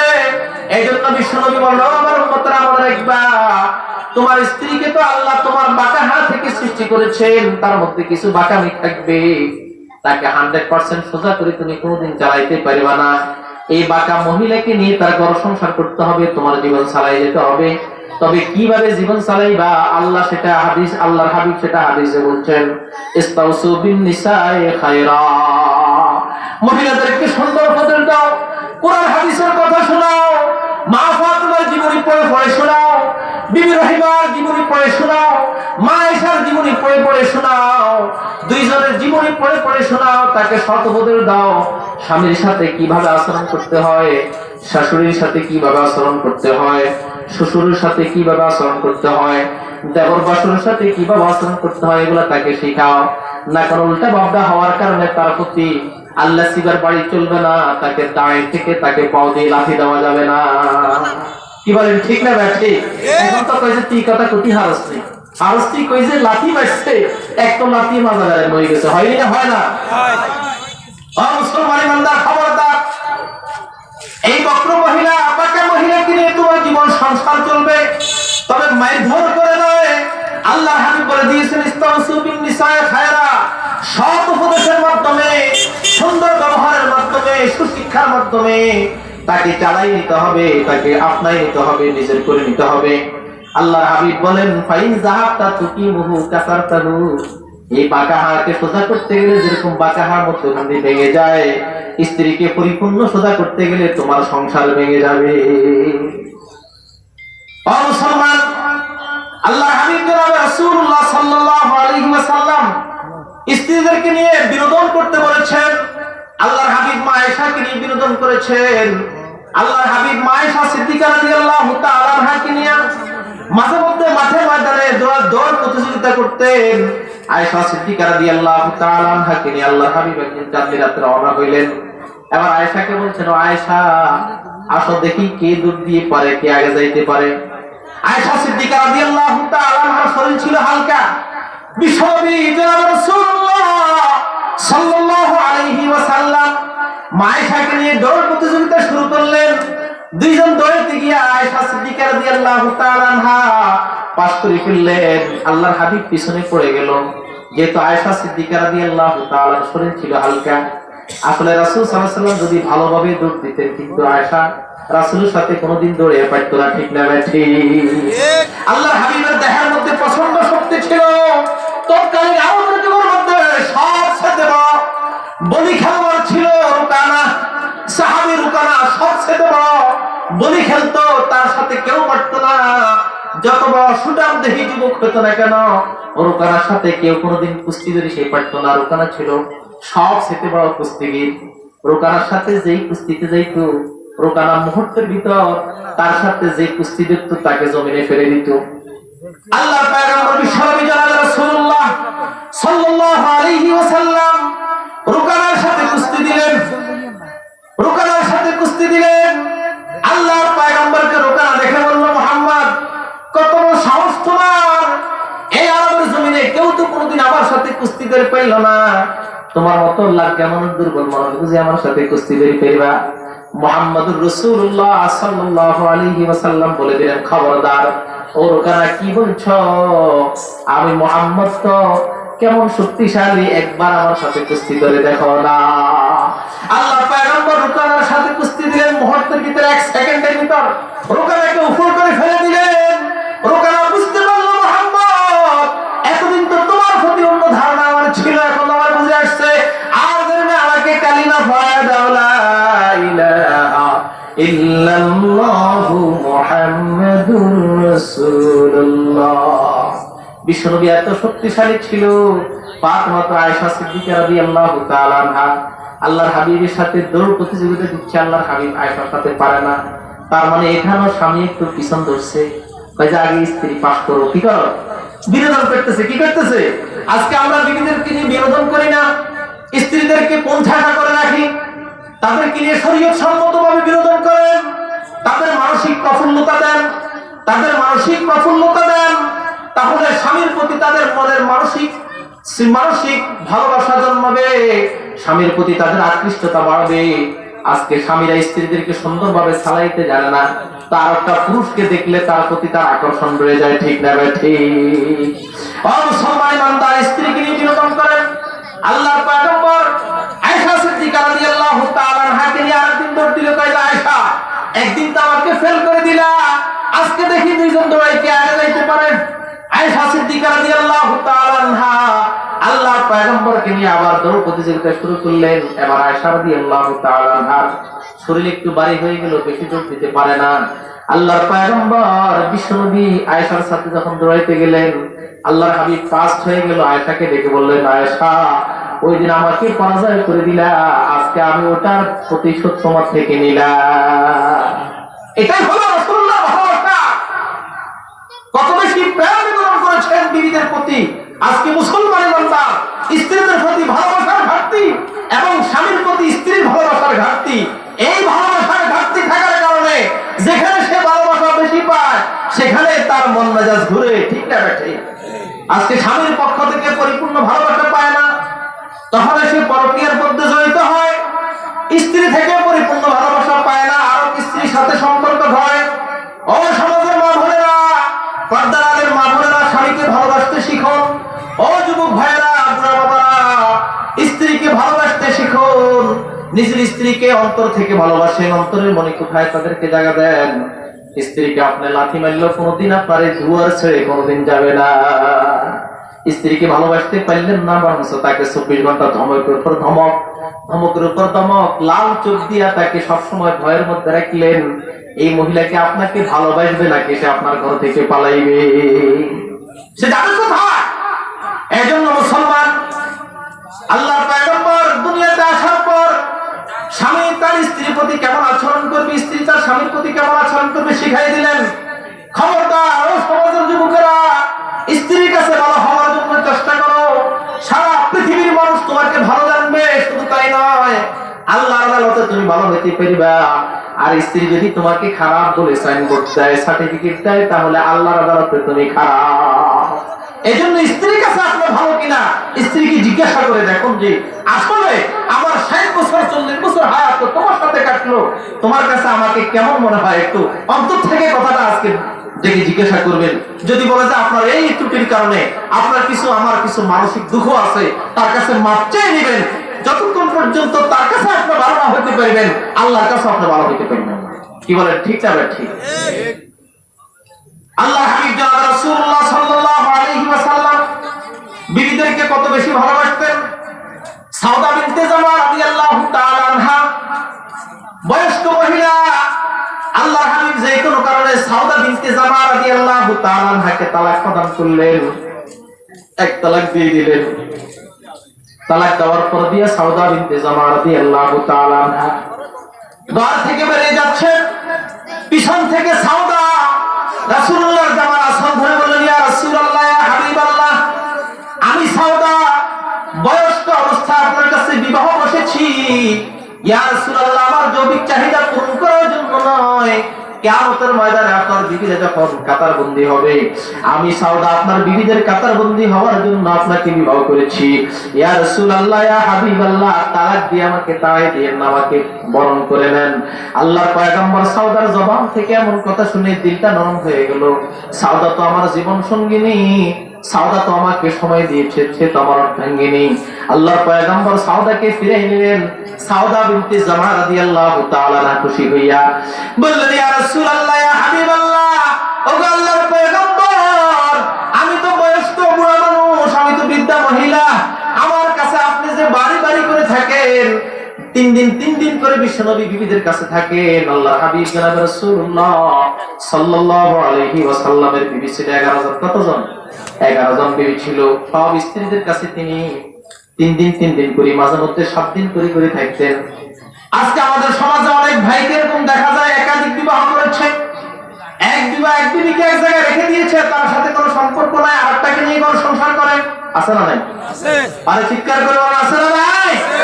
এরকম বহু লোক আমাদের সমাজের মধ্যে আছে। একাধিক বিবি, এক বিবির সাথে জঞ্চল, এক বিবির সাথে উঠা বসা, এক বিবির সাথে রাত্রি যাপন, আরেক বিবিকে ঝুলিয়ে রেখেছে, লটকায় রেখেছে, ঠিক মতে খাবার দেয় না, ঠিক মতে ভরণ দেয় না, পোষণ দেয় না, তার খোঁজ খবর নিতে রাজি না। আল্লাহর পয়গম্বর বলেন, মান কানাত লাহু ইমরাতান ফামালাত ইলা ইহদাহুমা জাআত ইয়াউমাল কিয়ামাত ওয়া শাক্কুহু মাইলুন আও কামা ক্বালা নবী আলাইহিস সালাতু ওয়াস সালাম। আল্লাহর পয়গম্বর বিশ্বনবী জনাব রাসূলুল্লাহ সাল্লাল্লাহু আলাইহি ওয়াসাল্লাম ইরশাদ করেন, যার দুইজন স্ত্রী আছে, একজনের সাথে তার সম্পর্ক, আরেকজনের সাথে কোনো সম্পর্ক নাই, আল্লাহর পয়গম্বর বলেন এই লোকটা কিয়ামতের ময়দানে প্যারালাইসিস রোগী হয়ে আল্লাহর দরবারে উঠবে। চিৎকার করে বলেন নাউযুবিল্লাহ। নাউযুবিল্লাহ করতে ভালো লাগে না নাকি? একটু জিকির করেন না, লা ইলাহা ইল্লাল্লাহ, লা ইলাহা ইল্লাল্লাহ, লা ইলাহা ইল্লাল্লাহ, লা